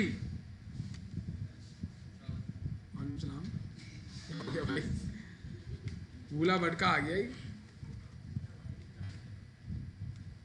ओके देखिए ये लॉस आ गया हमारा, लेकिन मतलब ये समझता है कि इंटर जो पढ़ लेता है उसे अकाउंटिंग आती है। अभी आप इससे एनआरवी का पूछें, लोअर ऑफ कॉस्ट एनआरवी से पता नहीं होगा, पर फ्यूचर पीरियोडिक नहीं पता होगा, ये चीजें नहीं पता होंगी बेचारे को। बहरहाल जब आगे जाएंगे तो उन्हें पढ़ना पड़ेंगी। तो हमें लॉस हो गया 1,91,410 रुपये, तो हम यहाँ एंट्री बना देंगे। क्या एंट्री बनाएंगे, एनआरवी लॉस डेबिट और इन्वेंट्री क्रेडिट, वही एंट्री बन गई हमारी जी। कितने से बन गई बताइए, 19,410, यही हमारा लॉस हो गया। नरेशन लिख देंगे आप क्या, टू रिकॉर्ड एनआरवी लॉस। अब बैलेंस शीट में इन्वेंट्री कितने की लिखोगे 939072, और बैलेंस शीट में लॉस कितना, इनकम में लॉस कितना जाएगा 191,410। सही है, तो हमने कितने क्वेश्चन कर लिए, 2। एक क्वेश्चन जो हमने पहला किया उसमें तो एनआरवी भी दी हुई थी कॉस्ट भी दी हुई थी, यहां पर हमने एनआरवी कैलकुलेट करके कंपेयर की एक इन्वेंट्री की, और एक डिस्ट्रॉयड इन्वेंट्री के बारे में हमने देखा कि इसको मुकम्मल तौर पर निकाल देते हैं, पूरी जितने की इन्वेंट्री होती है डिस्ट्रॉयड वो पूरा हमारा एनआरवी लॉस हो जाता है। गुड इन्वेंट्री में एनआरवी लॉस नहीं होता जी।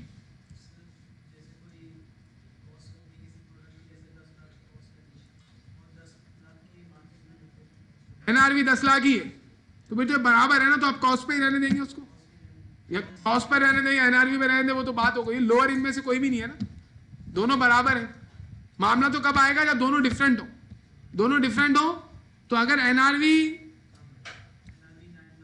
लोअर है आ जाए आप, एनआरवी लोअर है तो उस पर कर देंगे उसको, कॉस्ट लोअर है तो उसी पे रहने देंगे। आइए बाहर आ जाऊं भाई, तरह अगर कोई मसला वसला हो तो आप लोग जो है आ जाइएगा बाहर, लग रहा है बाहर बुला दिया, आप बोलो जल्दी।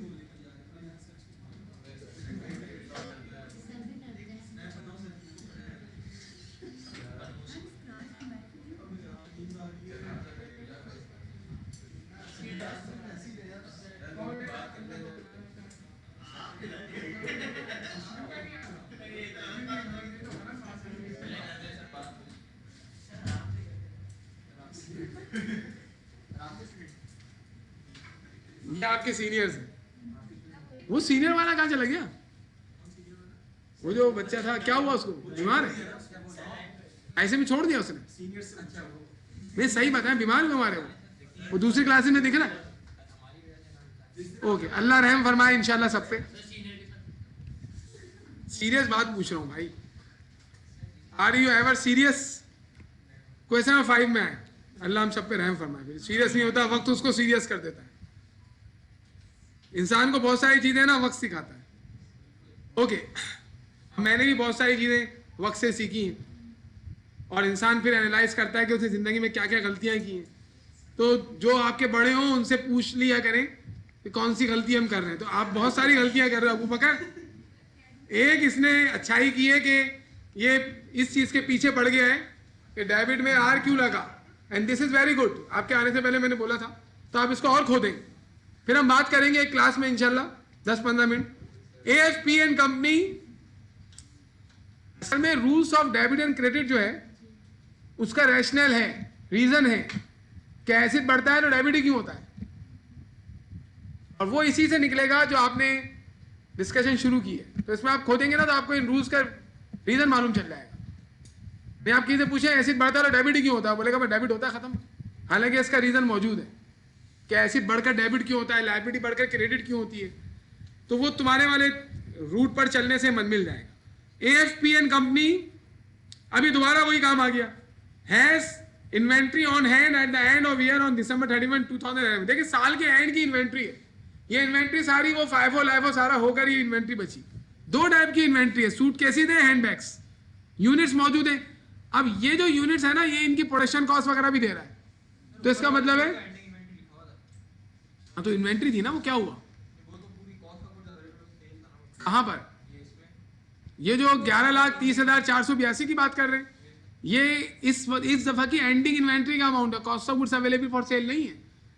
इस दफा की इन्वेंट्री की एंडिंग वैल्यू है कि एंडिंग वैल्यू हमारे रिकॉर्ड्स के मुताबिक इतनी होनी चाहिए थी, लेकिन जब जाके स्टोर रूम में देखा तो 1,50,800 की तो डिस्ट्रॉय हो गई। बिफोर एडजस्टमेंट का मतलब है कि इसे हमने IS2 के मुताबिक एडजस्ट नहीं किया, लोअर ऑफ कॉस्ट और NRV के मुताबिक हमने इस पर काम नहीं किया, क्योंकि इन्वेंट्री की जो एडजस्टमेंट होती है ना वो NRV लॉसेस की होती है। तो NRV लॉस की जो एंट्री है ना वो एडजस्टिंग एंट्री, इसमें एसिड को कम करके एक्सपेंस को बढ़ा लिया। डेफर्ड एक्सपेंस वाली समझ में उसी वाला कॉन्सेप्ट है, लेकिन डेफर्ड एक्सपेंस नहीं है, लेकिन बनेगा उसी तरीके से। क्या बनेगी भी एंट्री फिक्स यही है, NRV loss debit, inventory credit. इनके तमाम क्वेश्चन में इन्वेंट्री की वैल्यू देगा आपको, एंडिंग इन्वेंट्री की वैल्यू अवेलेबल फॉर सेल की नहीं है।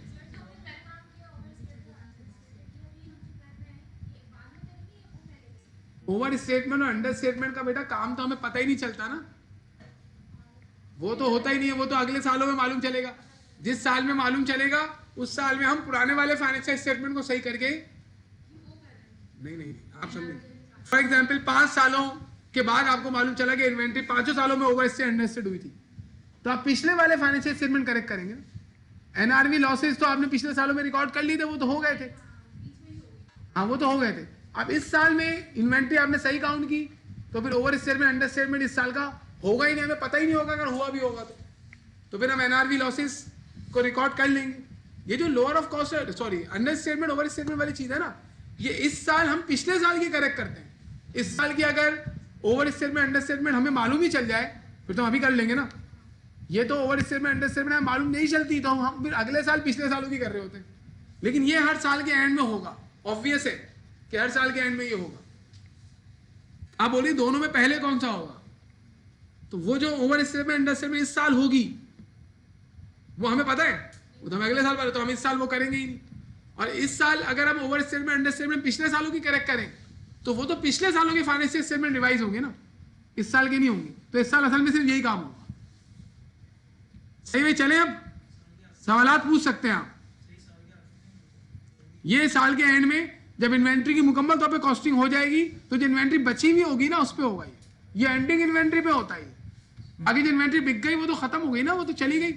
जो हमारे पास एंडिंग इन्वेंट्री का बैलेंस होगा, जो हमारे पास बच गई है इन्वेंट्री, उसकी हम जो है वो NRV मालूम करके कंपेयर करते हैं, क्योंकि हम साल के एंड में balance sheet users of accounting information को देते हैं।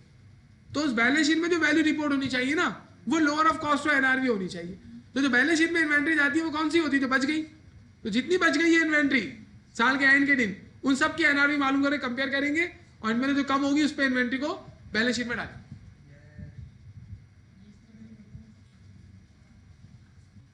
बोले पूछ सकते, कल ऐसा ना हो कि आप बोलेंगे सर ये वाला पॉइंट, लेकिन आप बोल सकते हैं यू आर अलाउड। मैं कुछ भी बोलता रहूं आपको, आप अपना सवाल पूछा करें हुदूद में रहते। AFP and company has inventory on hand at the end of the year. हाँ ये बता रही हूँ। अब देखिए दो किस्म की इन्वेंट्री है, सूट केसेस एंड हैंडबैग्स। दोनों पे पहली वाली इन्वेंट्री के बारे में बात करते हैं। एक यूनिट को बनाने के लिए 165 रुपए का तो मटेरियल लगेगा, 18 रुपए की अदर प्रोडक्शन कॉस्ट लगेगी। अदर प्रोडक्शन कॉस्ट मतलब इलेक्ट्रिसिटी, लेबर वगैरह। तो इसका मतलब है एक यूनिट को बनाने के लिए कितने पैसे लग रहे हैं? 165 प्लस 18, करें इसको ऐड जी 183, यानी कि कितना हो गया? 183 तो हुआ बेटा। यानी कि सूट केसेस में एक सूट केस बनाओगे तो आपके 183 रुपीज लग जाएंगे। यही मतलब है ना।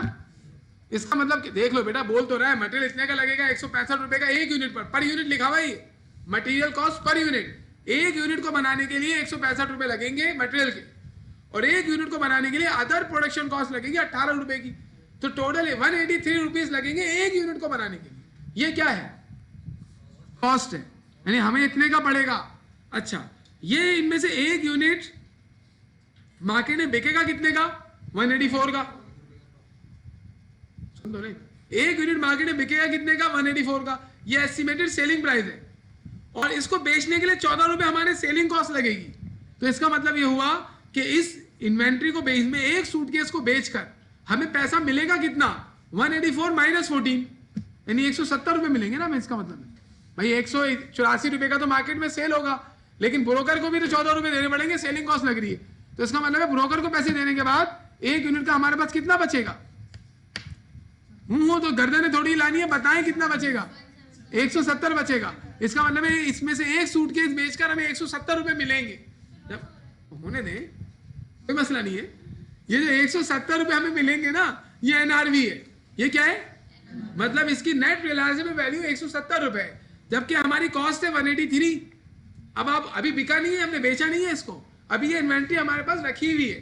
यानी एक सूटकेस जो अभी हमारे पास स्टोर रूम में पड़ा हुआ है, वो हमें पड़ रहा है 183 का, मतलब वो हमें पड़ गया, हमने बना लिया उसको, वो हमें 183 का पड़ा है, बिकेगा वो 170 का।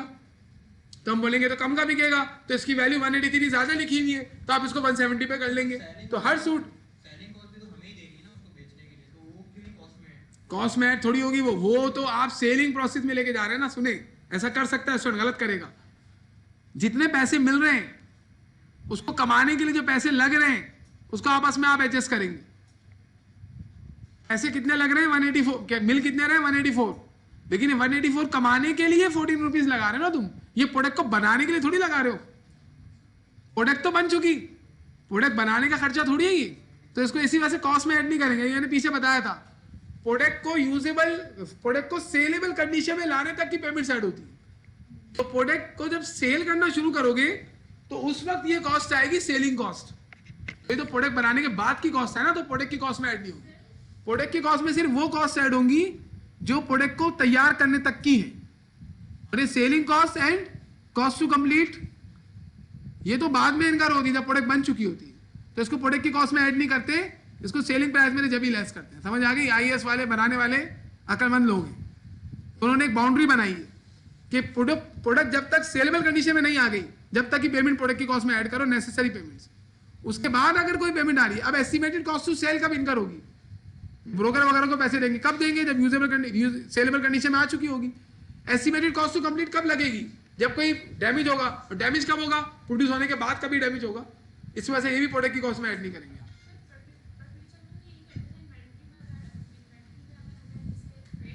हमें समझ गया, आप लेट आई ना, इस वजह से आपको पता नहीं है। आपके आने से पहले हमने ये चीज डिस्कस की कि प्रोडक्ट को प्रोड्यूस करने के लिए जब तक प्रोडक्ट मुकम्मल तौर पर सेलेबल कंडीशन में नहीं आ जाती, उस वक्त तक की तमाम पेमेंट प्रोडक्ट की कॉस्ट में ऐड होती है। प्रोडक्ट बनाना शुरू की, खरीदना शुरू किया आपने, रॉ मटेरियल खरीदा, उसे बना रहे हैं, जब वो आ गई ना इस कंडीशन में कि हाँ भाई अब बिक सकती है ये, अब इसे मार्केट में लाके रख सकते हैं, उसके बाद वाली पेमेंट प्रोडक्ट की कॉस्ट में ऐड नहीं होती। सिर्फ उस वक्त तक की पेमेंट ऐड होती है जब तक प्रोडक्ट प्रोड्यूस मुकम्मल तौर पर सेलेबल कंडीशन में ना आ जाए। पैकिंग वैकिंग हो गई, प्रोडक्ट तैयार हो गई, अब ये जो प्रोडक्ट है इसमें अब तक की कॉस्ट ऐड करेंगे। वो तो हमने यही किया था। फ्रेट की जो कॉस्ट है, जो इंपोर्ट ड्यूटी है, वो प्रोडक्ट को सेलेबल कंडीशन में लाने से पहले की कॉस्ट है। अभी आप बेटा, मैं क्या कह सकता हूं, ये मैंने इनको अभी एक्सप्लेन किया अपना। शुरू में क्लास के, कि ये वो तमाम पेमेंट्स हैं जो प्रोडक्ट की कॉस्ट में ऐड होती हैं और ये ऐड नहीं होती। तो ये जो पेमेंट्स है ना सारी, जो हमने ट्रांसपोर्टेशन की थी, इंपोर्ट ड्यूटी की थी, इंश्योरेंस एंड ट्रांजिट की थी, ये सब कब पे होते हैं? प्रोडक्ट को सेलेबल कंडीशन में लाने से पहले या उसके बाद? सेलेबल कंडीशन में कब आता है? जब हमारे स्टोर रूम में आ गया और शेल्फ में लग गई प्रोडक्ट, अब ये सेलेबल कंडीशन में। ट्रांसपोर्टेशन कब पे करते हैं? इससे पहले। इंश्योरेंस एंड ट्रांजिट कब पे करते हैं? इससे पहले। तो ये प्रोडक्ट की कॉस्ट में ऐड होगा, लेकिन उसके बाद वाली कॉस्ट प्रोडक्ट की कॉस्ट में ऐड नहीं होगी। और ये एस्टिमेटेड कॉस्ट टू सेल में फ्रेट कॉस्ट भी आएगा और एस्टिमेटेड कॉस्ट टू सेल में ब्रोकरेज भी आएगी। ये प्रोडक्ट को सेलेबल कंडीशन में लाने के बाद की कॉस्ट है, तो ये सेलिंग एक्सपेंसेस है, सेल्स करने के लिए इनकर होती है, तो इसको प्रोडक्ट की कॉस्ट का पार्ट नहीं बनाएंगे। तो एक बाउंड्री हमने बनाई ना, एक हद बना ली आपको। बॉर्डर क्या है? बॉर्डर कि अगर प्रोडक्ट सेलेबल कंडीशन में नहीं आई है तो जो पेमेंट ऐड कर रहे हो उसको ऐड करो, लेकिन उसमें से ये वाली ऐड नहीं करना, ये वाली ऐड नहीं करना। लेकिन अगर प्रोडक्ट सेलेबल कंडीशन में आ गई, अब जो आप करोगे ना पेमेंट, भले प्रोडक्ट से रेलेवेंट हो, वो प्रोडक्ट की कॉस्ट का पार्ट नहीं बनती, वो एस्टिमेटेड को सेलिंग प्राइस में से लेस करके एनआरवी निकालने में यूज हो, चाहे वो फ्रेड आउट हो, चाहे ब्रोकर का कमीशन हो, या फिर कोई और इंश्योरेंस वगैरह कोई और चार्ज, वो प्रोडक्ट की कॉस्ट का पार्ट नहीं बनेगा। देंगे आप, तो आप वो देंगे ना, वो आप सेलिंग प्राइस में से लेस करके अपनी नेट सेलिंग प्राइस निकालेंगे। भाई हम भले पे कर रहे हो एक चीज को, तो अपनी कॉस्ट का पार्ट बना लो तुम। फॉर एग्जाम्पल, आप एक प्रोडक्ट प्रोड्यूस कर रहे हैं और एक एबनॉर्मल लॉस हुआ, मतलब मशीन में आग लग गई। अभी जो मशीन में आग लगी और मशीन का लॉस हुआ, ये आप प्रोडक्ट की कॉस्ट में ऐड कर देंगे। अब आप बोले हम तो पे कर रहे हैं, हम तो प्रोडक्ट की कॉस्ट में ऐड करने का मतलब पता है आपको? प्रोडक्ट की कॉस्ट में ऐड करने का मतलब ये होता है कस्टमर से कलेक्ट करोगे आप, उस प्रोडक्ट की कॉस्ट में प्रॉफिट को ऐड करके कस्टमर से लेते हैं। अगर आप बोल रहे हो मेरी प्रोडक्ट की कॉस्ट 1 लाख है, तो आप उसे प्रॉफिट ऐड करोगे, फॉर एग्जाम्पल 20,000, फिर आप कस्टमर से लोगे 1,20,000, 1 लाख अपने, 20,000 उसके प्रॉफिट। तो अगर किसी कॉस्ट को प्रोडक्ट का कॉस्ट बना दिया जाए ना, तो कस्टमर से रिकवर करने की सोच रहे होते हैं आप। तो ये जो मशीन में आग लगी, इसमें जो आपका 2 लाख का नुकसान हो गया, आप प्रोडक्ट की कॉस्ट में ऐड करके कस्टमर से ले सकते हैं? नहीं ले सकते ना, ये आपका अपना है एक्सपेंस। इस तरीके से बहुत सारी ऐसी पेमेंट्स हैं जो आप कर रहे होंगे लेकिन प्रोडक्ट से रेलेवेंट नहीं होंगी, तो आप प्रोडक्ट की कॉस्ट में ऐड करेंगे क्या? नहीं। और बहुत सारी ऐसी पेमेंट्स होंगी जो प्रोडक्ट को बनाने के लिए नहीं, सेल करने के लिए की जा रही होंगी। तो सेल करने के लिए की जा रही होंगी, वो भी प्रोडक्ट की कॉस्ट का पार्ट नहीं होती, कस्टमर से ही लेते आप, अपनी सेलिंग प्राइस में लेस करते हैं। अल्लाह हम सबकी मदद फरमाए। ये दुआ बहुत इंपॉर्टेंट होती है। जब भी आपको कोई मुश्किल हो तो आप दुआ करें, और जब भी आप किसी आसानी में हो तब भी आप दुआ करें, क्योंकि अगर आपको कोई नेमत मिल रही है और आप दुआ कर रहे हैं तो नेमत में इजाफा हो जाएगा, और मुसीबत में है तो दुआ कर रहे हैं तो फिर मुसीबत कम हो जाएगी। तो अल्लाह हम सबकी मुसीबतों को कम करे और हम सबको जन्नत में दाखिल करे इंशाअल्लाह। वहाँ पे अकाउंटिंग करने की जरूरत नहीं है, जन्नत में काउंटिंग वगैरह, अकाउंटिंग सब साइड पे लग जाएगी, वहां पर अनलिमिटेड है ना सब। तो हूरे हैं तो उसमें क्या है, नेमतें हैं अल्लाह की वहां पर बहुत सारी, वो तो एक नेमत है ना, और भी तो नेमतें हैं। अब तुम ये नहीं बोल रहे मेरे घर के नीचे से शहद की नहरें बह रही होंगी, उसको नहीं देख रहे तुम? भाई बहुत सारा होगा, बहुत सारी नेमत होगी, नहीं समझ रहे ना आप लोग इस चीज को मजाक में लेके जा रहे हैं। भाई जन्नत तो ऐश की जगह है ना, तो वहां तो आपके पास बहुत सारी चीजें होंगी। अब आप एक ही चीज को देख रहे हैं, हर किसी के मजे होंगे, खवातीन हो मर्द हो सबके ऐश होंगे। अब यहाँ पे आप मेहनत कर रहे हैं तो वहां पे आपको इनाम मिलेगा। इंटरेस्ट नहीं है वो, इंटरेस्ट डेवलप होना चाहिए, लेकिन इंसान बहुत नाशुक्रा है।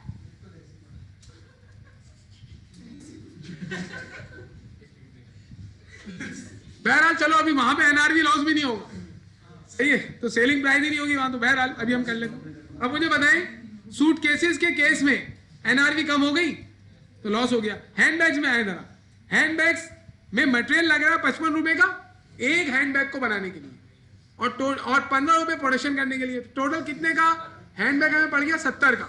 अब आओ जरा, हैंडबैग को बेचोगे तो 85 रुपए की सेलिंग प्राइस मिलेगी, लेकिन 12 रुपए सेल करने में लगेंगे, तो इसका मतलब है 73 रुपीज हमें मार्केट से मिल रहे हैं, जबकि हमें पड़ी है 70 की। इसका मतलब एनआरवी ज्यादा है, प्रॉफिट नहीं हो गया भाई। प्रॉफिट तो जब होगा तब आप देखें, अगर एनआरवी ज्यादा हो तो इसमें प्रॉफिट नहीं हुआ अभी आपको। प्रॉफिट कब होगा? जब एक्चुअली गुड्स को सेल करेंगे, असल सेलिंग प्राइस तो उस वक्त मालूम चलेगी। ये जो हमारे पास एनआरवी होती है ना, ये एस्टिमेटेड होती है, क्योंकि इसमें क्या वर्ड्स यूज हो रहे हैं?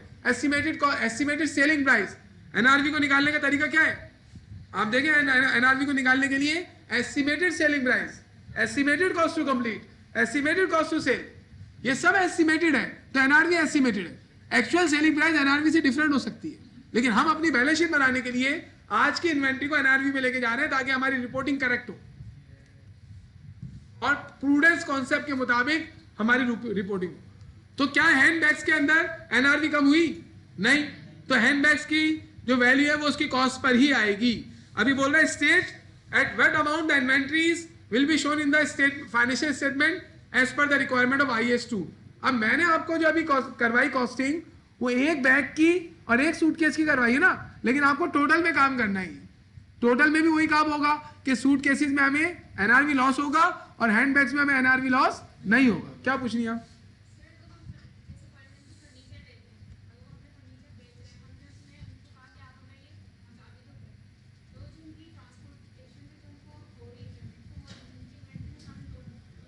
भाई हमने फर्नीचर खरीदा 4 लाख रुपए उसकी परचेज प्राइस है, और जो हमें फर्नीचर बेच रहा है वो ट्रांसपोर्टेशन भी दे रहा है, यही बोल रही है ना। अब वो फर्नीचर हमारे पास आ गया तो ट्रांसपोर्टेशन कॉस्ट जब हमने पे ही नहीं की तो हमारी इन्वेंट्री की कॉस्ट का पार्ट ये नहीं बनेगी। इन्वेंट्री कॉस्ट का पार्ट वो पेमेंट्स बनती हैं जो इन्वेंट्री को सेलेबल कंडीशन में लाने से पहले की हो और हमने पे भी की हो, और वो हमसे हमें कहीं से और से रिकवर भी नहीं हो रही, तो वो इन्वेंट्री कॉस्ट का पार्ट बनेगी। हमने 4 लाख की उसे पेमेंट कर दी और ट्रांसपोर्टेशन वो पे कर रहा है, तो हम क्यों इन्वेंट्री कॉस्ट का पार्ट बनाएंगे? कॉस्ट का मतलब क्या होता है?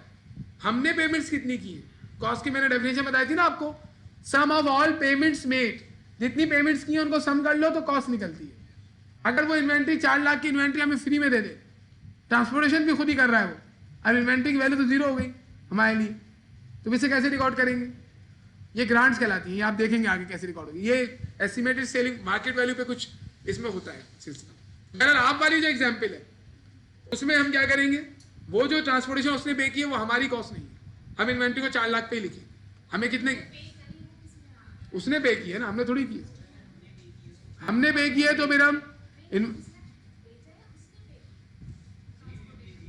अब बायर और सेलर का नाम लेके आप मुझसे बात कर लें। We are buyer and they are seller, सही है। हमने 4 लाख रुपए की इन्वेंट्री अपने सप्लायर से खरीदी, सही है, और ट्रांसपोर्टेशन हमारे सप्लायर ने अदा की, हमने अदा की, सप्लायर ने अदा की ना। तो हमने कितनी पेमेंट की?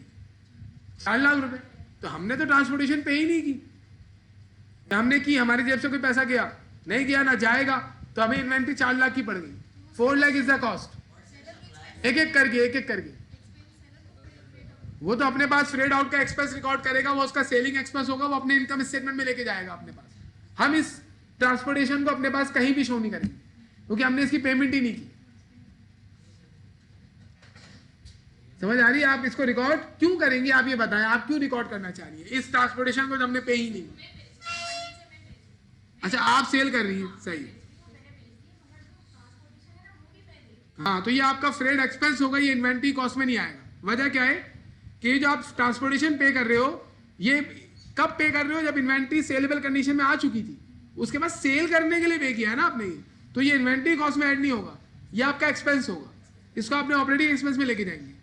लेकिन ये एक नॉर्मल इनकम जो ऑपरेटिंग एक्टिविटी हो रही होती है ना, उसमें ऐसा होता है।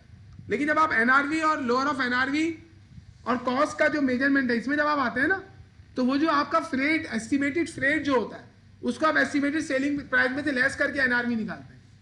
जब आप नॉर्मल बिजनेस कर रहे होगे और फ्रेड आपने पे कर दिया तो वो आपका एक्सपेंस है, फ्रेड एक्सपेंस, सही है। लेकिन यहाँ पे जो हम काम कर रहे हैं ना, यहाँ हमने सेल नहीं किया, हम तो बोल रहे हैं ये इन्वेंट्री अभी रखी हुई है, अगर सेल करें तो कितने की सेल होगी और उसको सेल करने में इतना ट्रांसपोर्टेशन लगेगा वगैरह वगैरह, तो हम उसको लेस करके अपनी एनआरवी निकाल रहे हैं। यानी जब ये सेल होगी तो क्या जरूरी है कि एस्टिमेटेड सेलिंग प्राइस यही हो? नो, जरूरी है कि इतनी ही हमें फ्रेड या एस्टिमेटेड कॉस्ट टू सेल लगे, ज्यादा भी लग सकती है, कम भी लग सकती है। अभी ये जो हम अंदाजे लगा रहे हैं ना, ये एस्टिमेटेड अभी के अमाउंट से, ये फ्यूचर में जब एक्चुअल सेल होगी तो ये चेंज हो जाएंगे। लेकिन आज की कंडीशन में हम ये मालूम करना चाह रहे हैं कि कहीं ऐसा तो नहीं है कि हमारे एस्टिमेशन के मुताबिक हमारी इन्वेंट्री की वैल्यू कॉस्ट से कम हो गई हो। अगर हमारे एस्टिमेशन के मुताबिक हमारी इन्वेंट्री वैल्यू कॉस्ट से कम हो गई है तो हमें कम पे दिखानी है, इस वजह से हम ये कैलकुलेशन कर रहे हैं। इसका ऑपरेटिंग एक्टिविटी से ताल्लुक नहीं है, और ये बिल्कुल सही हो रहा है, ऐसा ही होना चाहिए। आप कुछ लिख विख के प्रैक्टिस करते हैं घर पे? एक स्टूडेंट पढ़ता था, पूरी क्लासेस लेता था, लिखता कुछ भी नहीं था, एक लफ्ज जो उसने लिखा तो उसने फिर दोबारा एफएफए में क्लासेस लेके फिर सब कुछ लिखा और सब कुछ प्रैक्टिस की, फिर उसका पेपर निकल गया। मैं नहीं बोल रहा भाई, अब दूसरे जिसको मैं पकड़ूं उसी को तुम लोग पकड़ लेते हो, ये मैं सबको बोल रहा हूं। You have to practise in writing. और सबसे आसान तरीका क्या होता है, मैंने आपको पहले ही बताया, तलाश करो उन बंदों को जिनको टॉपिक में कोई प्रॉब्लम्स हो, खुद से अपना टॉपिक पहले सही करो, फिर जाके उसको पढ़ाओ, तो आपको याद हो जाएगा। नहीं समझे आप? अच्छा, ये नहीं करता आपकी मदद, बहरहाल इसकी मर्जी। आ जाए बेटा, ये देखिए हमने फॉर्मेट क्या तैयार किया हुआ है। सबसे पहले आप आइटम्स बताएं, कितने टाइप के आइटम्स है आपके पास? दो टाइप के आइटम। क्या क्या है हमारे पास? Suitcases and handbags. Suitcases and handbags. अच्छा, इसमें डी साइलेंट होता है हैंडबैग, सही ना? डी नहीं बोलेंगे आप। जल्दी आइएगा, आप वो ग्लासेस लगे हुए पीछे, आप बदमाश लग रहे हैं। हाँ, वो अजीब से जो है वो शाहरुख खान लग रहे हैं आप। सही, आइए। यूनिट्स 450, इसके हमारे पास यूनिट्स पड़े हुए, और इसके हमारे पास 330 यूनिट्स पड़े हुए।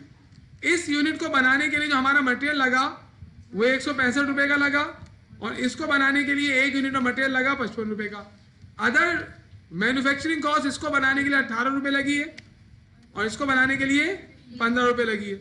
अब मुझे बताएं, इस सूटकेस को बनाने के लिए टोटल जो हमारी कॉस्ट लगी है वो ये लग रही है 183, और इस हैंडबैग को बनाने के लिए हमारी टोटल कॉस्ट लगी 170 रुपीज। अब टोटल कॉस्ट कैसे निकालेंगे? एक यूनिट हमें कितने का पड़ रहा है? 183 का, और टोटल यूनिट हमने कितने बनाए हैं? 450। तो सारे यूनिट मिलके पड़ गए 82,350 रुपीज के। अच्छा, सारे सूटकेसेस। अच्छा, हैंडबैग में एक हैंडबैग पड़ा 70 का, टोटल हैंडबैग हमने बनाए 330, तो 23,100 के हमें हैंडबैग पड़ गए। अब ये वाला पूरा डाटा ना हमारे काम का नहीं, हमने कॉस्ट निकाल ली। पिछले वाले क्वेश्चन में आप देखें ना, तो उसने आपको यहां पर सारी कॉस्ट दी हुई थी, देखिए ये कॉस्ट उसने दी हुई थी। अभी हमने ये कॉस्ट खुद कंप्यूट कर ली, तो अब हमें ये जो सारा जो मैंने हाईलाइट किया इससे हमें कोई काम नहीं है। आइए वापस, अब हमें निकालनी एनआरवी। एनआरवी के लिए 3 चीजें चाहिए होती हैं: estimated selling price, estimated cost to sell, estimated cost to complete. सही, तो इसमें हमें क्या क्या दिया हुआ है? एस्टिमेटेड सेलिंग प्राइस दी हुई है और एस्टिमेटेड कॉस्ट टू सेल दिया हुआ है। तो हम यहां लिख देंगे estimated selling price per unit दिया हुआ है, कितना है? 184, यानी एक यूनिट 184 का बिकेगा, और यहां पर एक यूनिट 85 का बिकेगा। जब हम प्रैक्टिस करेंगे ना, तो आपको एक फॉर्मेट बनाना आ जाएगा कि पहले कॉस्ट निकालनी है, कॉस्ट को निकालने के लिए क्या क्या करना पड़ा, ये सब लिखना पड़ा। अब एनआरवी निकालनी है, तो एनआरवी के कंपोनेंट्स लिख रहा हूं, देखे मैं। Estimated selling price, estimated cost to complete per unit कितनी है? 14 और 12, ये आ गया हमारे। अब हम एनआरवी निकाल सकते हैं, लेकिन एनआरवी भी हम कैसे निकाल रहे हैं? एक यूनिट की। एक यूनिट बेचें सूटकेस का तो बिकेगा तो 184 का, लेकिन 14 रुपए हमारे लग जाएंगे, तो 170 असल में हमें मिलेंगे, और इसमें हमें कितने रुपए मिलेंगे? 73। अब आप टोटल एनआरवी निकाल लें। एक यूनिट को बेचोगे कितने का बिकेगा? नेट 170। यूनिट कितने हैं वो? 450। तो टोटल हमें कितने पैसे मिल सकते हैं? 76,500। सारे सूटकेस बेचकर ये पैसा मिल सकता है, और सारे सूटकेस हमें पड़े कितने के? 82350। तो उसकी एनआरवी कम हो गई ना, तो अब इसकी वैल्यू को कम कर देंगे, जबकि इसकी एनआरवी निकालें। एक सूटकेस कितने का बिकेगा? 73 का, और सूटकेस हैं कितने? तो इसका मतलब है सारे सूटकेस 24,090 रुपए के बिकेंगे, जबकि हमें कितने के पड़े? 23,100 के। तो अभी तो सूटकेस वाले केस में हमारी एनआरवी कम है या कॉस्ट कम है? तो हम एनआरवी ले लेंगे। और जो हमारे हैंडबैग्स में एनआरवी कम है, कॉस्ट कम है, तो हम कॉस्ट ही ले लेंगे। तो ऐसी कंडीशन में हमारी इन्वेंट्री की टोटल वैल्यू ये वाली आएगी। ये वो इन्वेंट्री है 99,600 की जो हमारी बैलेंस शीट में जाएगी। यानी आप सूटकेसेस को लिखेंगे 76,500 का और हैंडबैग्स को लिखेंगे 23,100 का। अब सूटकेसेस के अंदर हमें लॉस हुआ है क्योंकि हमने ये वैल्यू लिखी है अब, और हमारे पास वैल्यू लिखी हुई ये थी, तो हमें ये लॉस हो गया, जबकि इसके अंदर हमें कोई लॉस नहीं हुआ। तो टोटल लॉस हमें कितने का हो गया? 5850 का। यानी आप आज अगर बैलेंस शीट बनाएं तो आपकी इन्वेंट्री जाएगी 99,600 की। हालांकि इसकी कॉस्ट कितनी थी? इसकी कॉस्ट, टोटल इन्वेंट्री कॉस्ट थी 1,05,450, लेकिन ये आप अपनी बैलेंस शीट में नहीं लिखेंगे, आप लिखेंगे 99,600 और इनकम स्टेटमेंट में 5,850 का लॉस भी लेकर जाएंगे। एंट्री भी बन सकती है इसकी, क्या? एनआरवी लॉस डेबिट और इन्वेंट्री क्रेडिट। जरूरी नहीं है कि आपको लोअर ऑफ कॉस्ट और एनआरवी का न्यूमेरिकल दे और एनआरवी लॉस हो सकता है सबके अंदर एनआरवी ज्यादा हो, तो आप परेशान नहीं हो जाना, ये क्या हो गया यार, एनआरवी लॉस तो आया नहीं। सही है, तो वो आपके साथ खेल सकता है इस तरीके से भाई। हाँ, ये लॉस का रीजन क्या है, क्यों लॉस हो गया, ये बात देखें। इस वजह से कहते हैं टाइम पे आना चाहिए। अच्छा, बुरा नहीं माना करें आप लोग, बुरा मान जाता है ना स्टेट ब्यूरो से, समझ में नहीं आ रहा होता बेचारे को। ये आपके आने से पहले ना ये मैंने एक्सप्लेन किया है। हाँ, आपके सामने ही किया है, तो फिर आप क्यों पूछ रही है? देखिए, सूटकेसेस जो है ना, हो सकता है आउट ऑफ फैशन हो गए हो, अब नए किस्म के सूटकेस मार्केट में आ गए और खवातीन क्या करती हैं, फैशन के मुताबिक चीजें खरीदती हैं। अगर आप अभी मार्केट में जाके कोई ऐसी चीज परचेस करेंगे जो आउट ऑफ फैशन, आप 20 साल पुराना कोई आइटम जो फैशन में था आज खरीद के यूज करेंगी, या 1 साल पुराना 6 महीने पुराना नहीं खरीदेंगे? आप बोलेंगे नहीं भाई अभी जो फैशन चल रहा है वो। तो सूटकेसेस, हैंडबैग्स भी आप लोग देख देख के खरीदते हो क्या? अब ये हैंडबैग तो 3 साल पहले चलता था, आजकल तो ड्रामे के अंदर वो वाला हैंडबैग आया था, वो हैंडबैग मेरे पास होना चाहिए। क्या नाम है उसका? एनी कुरतुलैन ने जो हैंडबैग जो है वो पहना हुआ था, वो हैंडबैग मुझे चाहिए। बुशरा, मुझे नहीं मालूम भाई, नाम एक कुरतुलैन का है, वो परिजाद में थी, वो कुरतुलैन ही है ना, वो नाम याद है। हाँ बताएं आप। अच्छा, इनकी बात सुनिए, ये कुछ पूछ रही है।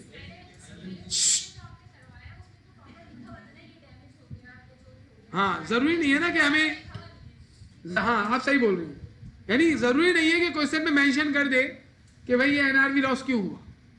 अब हम लोग एनआरवी लॉस स्पेसिफिकली अपने केस में जानने की कोशिश कर सकते हैं प्रैक्टिकली। क्या फॉर एग्जाम्पल आपकी कंपनी है और आप ये कैलकुलेशन कर रहे हैं और आपको एनआरवी लॉस हो गया है, सही है, तो आप मालूम करेंगे ना भाई क्यों हुआ ये एनआरवी लॉस। तो आपके पास मैनेजमेंट टीम होगी, वो इसको एनालाइज करेगी, बाकायदा मीटिंग बैठेगी, भाई ये क्यों हो गया भाई इस तरीके से। अगर इस तरीके से होता चला गया फिर तो हमारी इन्वेंट्री जो हम रखेंगे उसमें तो हमें लॉसेज ही होते रहेंगे। इसको फाइंड आउट किया जाएगा और नेक्स्ट टाइम इससे बचने की कोशिश की जाएगी। लेकिन अगर लॉस हो गया तो आपको लॉस दिखा के अपनी इन्वेंट्री की वैल्यू कम तो करनी ही करनी, वरना आपकी रिपोर्टिंग गलत होगी। ओके,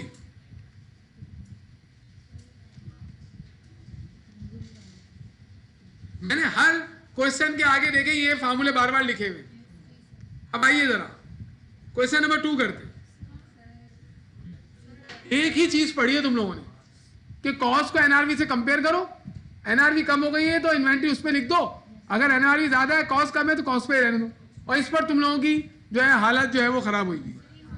चले आ जाए, द कॉस्ट ऑफ लो, वो जो अंडर स्टेटमेंट ओवर स्टेटमेंट में, हाँ तो उसमें मुराकबे का मैंने कहा है ना, बड़ों की बात सुन लिया करें, आपको उससे फायदा होगा, अपने तजुर्बे से आपको बता रहे होते हैं। हम आपको कोई नसीहत करेंगे तो उससे हमें कोई फायदा नहीं है।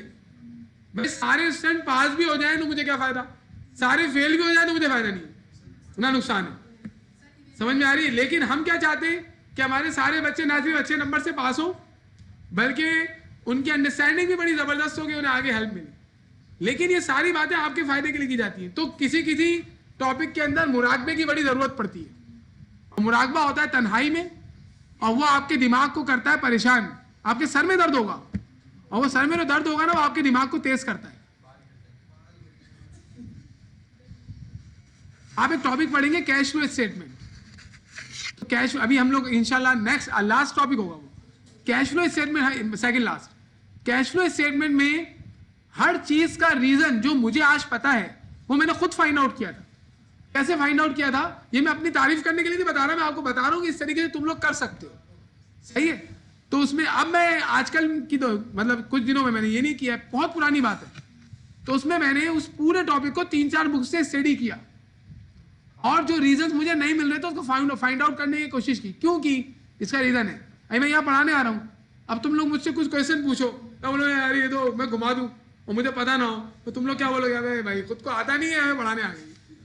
अच्छा, तो मैं पढ़ाने जा रहा था एक ऐसे बंदे को, बेटा सीरियस होके सुन लो, जो कि मेरे टीचर थे और वो बड़े एनालिटिकल थे, वो इंग्लिश पढ़ाते थे और वो चले गए थे एमबीए वगैरह कर रहे थे, तो उन्हें कैश फ्लो स्टेटमेंट में प्रॉब्लम्स थी।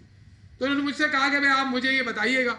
अब मैं उनको करवाने जाऊं और वो तो क्रिटिकली हर क्वेश्चन पूछेंगे, स्टूडेंट तो फिर भी खामोश हो जाता है, टीचर डांट दे, खामोश बैठ जाओ तुम लोग, बहुत सारा शोर करते हो। अब टॉपिक नहीं आता ना कि टीचर को इस तरह की हरकतें करता है, डांट देता है स्टूडेंट, ताकि स्टूडेंट सवाल नहीं पूछे, या फिर जल्दी नहीं पढ़ा देगा टॉपिक कि निकाल दो इस टॉपिक को, बाद में इसमें डिस्कस ना करना पड़े, स्टूडेंट मुझसे पूछे नहीं। तो वहां पे वो तो नहीं कर सकता था मैं, तो मुझसे हर क्वेश्चन, अबू बकर में बहुत कीड़े हैं, तो इस वजह से मुझे हर रीजन उसका फाइंड आउट करना पड़ा। तो उसके लिए क्या करना पड़ा, फिर मुराकबा, हर चीज को बैठ के सोचना है, देखना है, रीजन नहीं मिल रहे। उस वक्त कोई कंप्यूटर वगैरह इतना थोड़ी था, चैट जीपीटी वगैरह, अभी तो आप चैट जीपीटी बैठे और लिख दें आप ये बात कि एनआरवी लॉस कब क्यों होता है, वो आपको बताएगा ये रीजन है, ये रीजन है, ये रीजन है, और आप उसे खेलें, मुझे समझ में नहीं आ रही तुम्हारी बात, समझ में आ रही है, वो आपको फिर डांटेगा भी नहीं, वो नहीं डांटता, वो बोलता है आई एम सॉरी, मैं आपको दोबारा समझाने की कोशिश करता हूँ। किया आप लोगों ने इस तरीके से, इखलाक क्या अच्छा है, आप उसे कुछ भी कहेंगे वो तमीज के दायरे में ही बात करेगा, बहरहाल उसकी तरबियत अच्छी हुई होगी। अच्छा, इसमें आइए, the cost of inventory on hand of a firm on 31 December 2013 was 8 lakh. 8 lakh की टोटल इन्वेंट्री है, ये कॉस्ट है, मतलब ये इन्वेंट्री साल के एंड में स्टोर रूम में रखी हुई है, जो बिक गई उसकी बात अलग है, वो छोड़ दो। There were doubts regarding its condition and net realisable value. शक हो गया भाई इन लोगों को, क्या शक हो गया कि 8 लाख की इन्वेंट्री की नेट रियलाइजेबल वैल्यू जो है ये हो सकता है 8 लाख से कम हो। तो इन्होंने क्या किया, तहकीक करवाई, तो इट वॉज फाउंड, तो पता चला, क्या पता चला, द गुड स्टॉक वर 75%। बोल रहे 8 लाख में से 75% सही इन्वेंट्री है, ये नॉर्मल सेलिंग प्राइस में सेल हो जाएगी, इसकी एनआरवी ज्यादा होगी, तो इसमें एनआरवी लॉस नहीं है। कितनी होती है 75% 8 लाख की, निकाले ना, 8 लाख का 75% कितना होगा, क्या हुआ, शादी में आया हुआ क्या, 8 लाख का 75% निकालना भाई, वो भी तो निकाले ना। एक ही बच्चा बोल रहा है 6 लाख रुपीज, नाराज नहीं होना, सही है, तो बोले नाराज, मुझे ये बोल दिया 6 लाख रुपए की इन्वेंट्री गुड इन्वेंट्री है, बुशरा 6 लाख की इन्वेंट्री गुड इन्वेंट्री है, इसमें एनआरवी लॉस नहीं। अब कितनी बची, 2 लाख। अभी बता रहा है, इसे इसको छोड़, इसके आगे लिखा हुआ भी है, and were expected to realise the normal sale price of cost plus 25%, और ये इन्वेंट्री नॉर्मल प्राइस से बिक जाएगी। अगर मैं कह रहा हूं कि मैं अपनी इन्वेंट्री 25% प्रॉफिट पर बेचता हूं, 6 लाख की इन्वेंट्री 25% प्रॉफिट पर बेचूंगा, तो इसके एनआरवी तो ज्यादा हो गए ना, ज्यादा में बिक रही है ना, तो इसका मतलब है इसमें कोई लॉस नहीं। 25% प्रॉफिट कितना बनेगा, 6 लाख का 1.5 लाख रुपए, यानी ये इन्वेंट्री 7,50,000 की बिकेगी। इसका मतलब है 7,50,000 क्या है,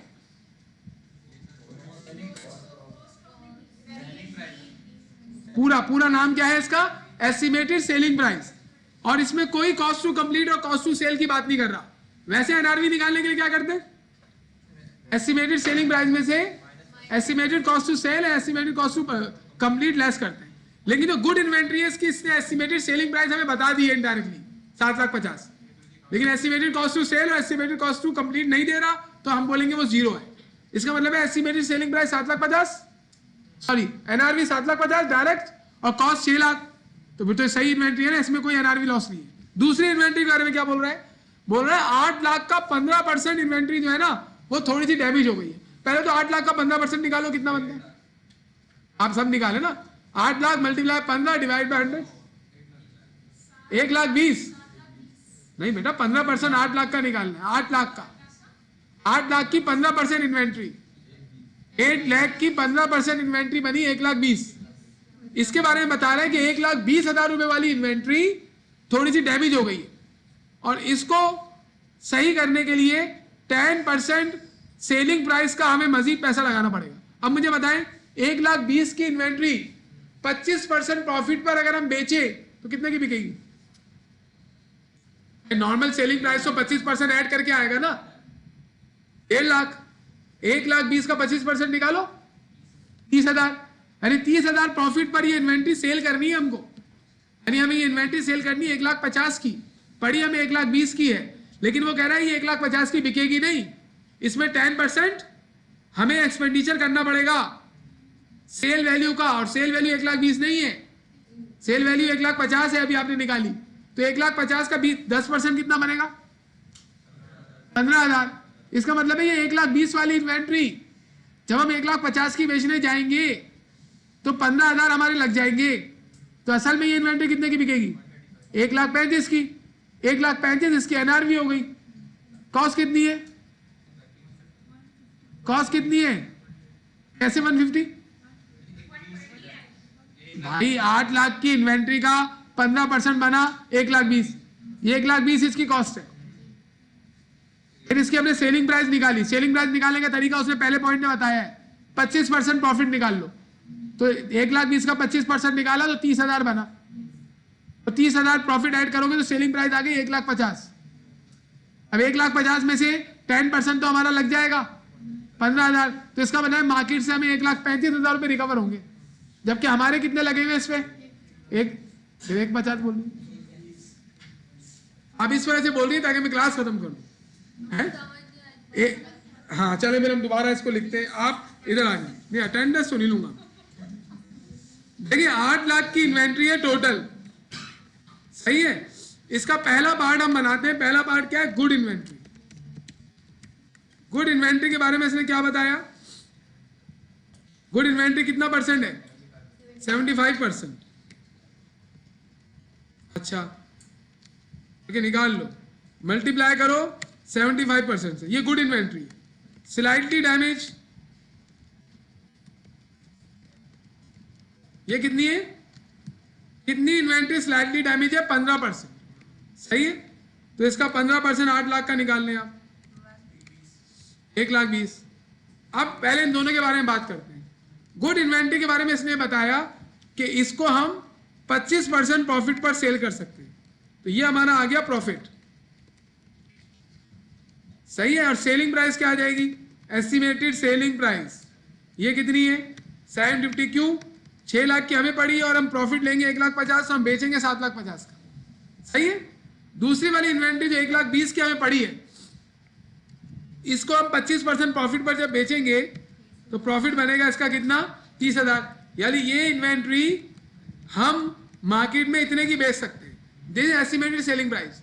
लेकिन वो ये कह रहा है कि इसको बेचने के लिए सेल वैल्यू का 10% हमारा एक्सपेंडिचर लगेगा, क्योंकि डैमेज है तो इसको सही करना पड़ेगा, तो एस्टिमेटेड कॉस्ट टू कंप्लीट लगेगा। तो इसका मतलब है ये हमें रियलाइज नहीं होगी, बल्कि इसमें एस्टिमेटेड कॉस्ट टू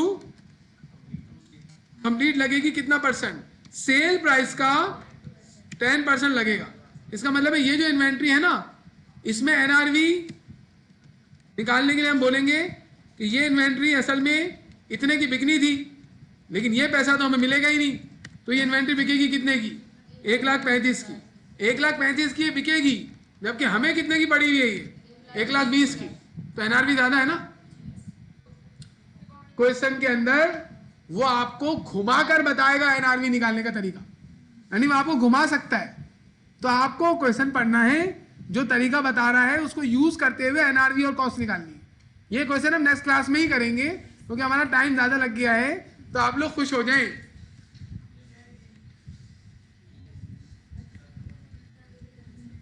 ओके भाई, खुश हैं आप? इसी वजह से अल्लाह हाफिज।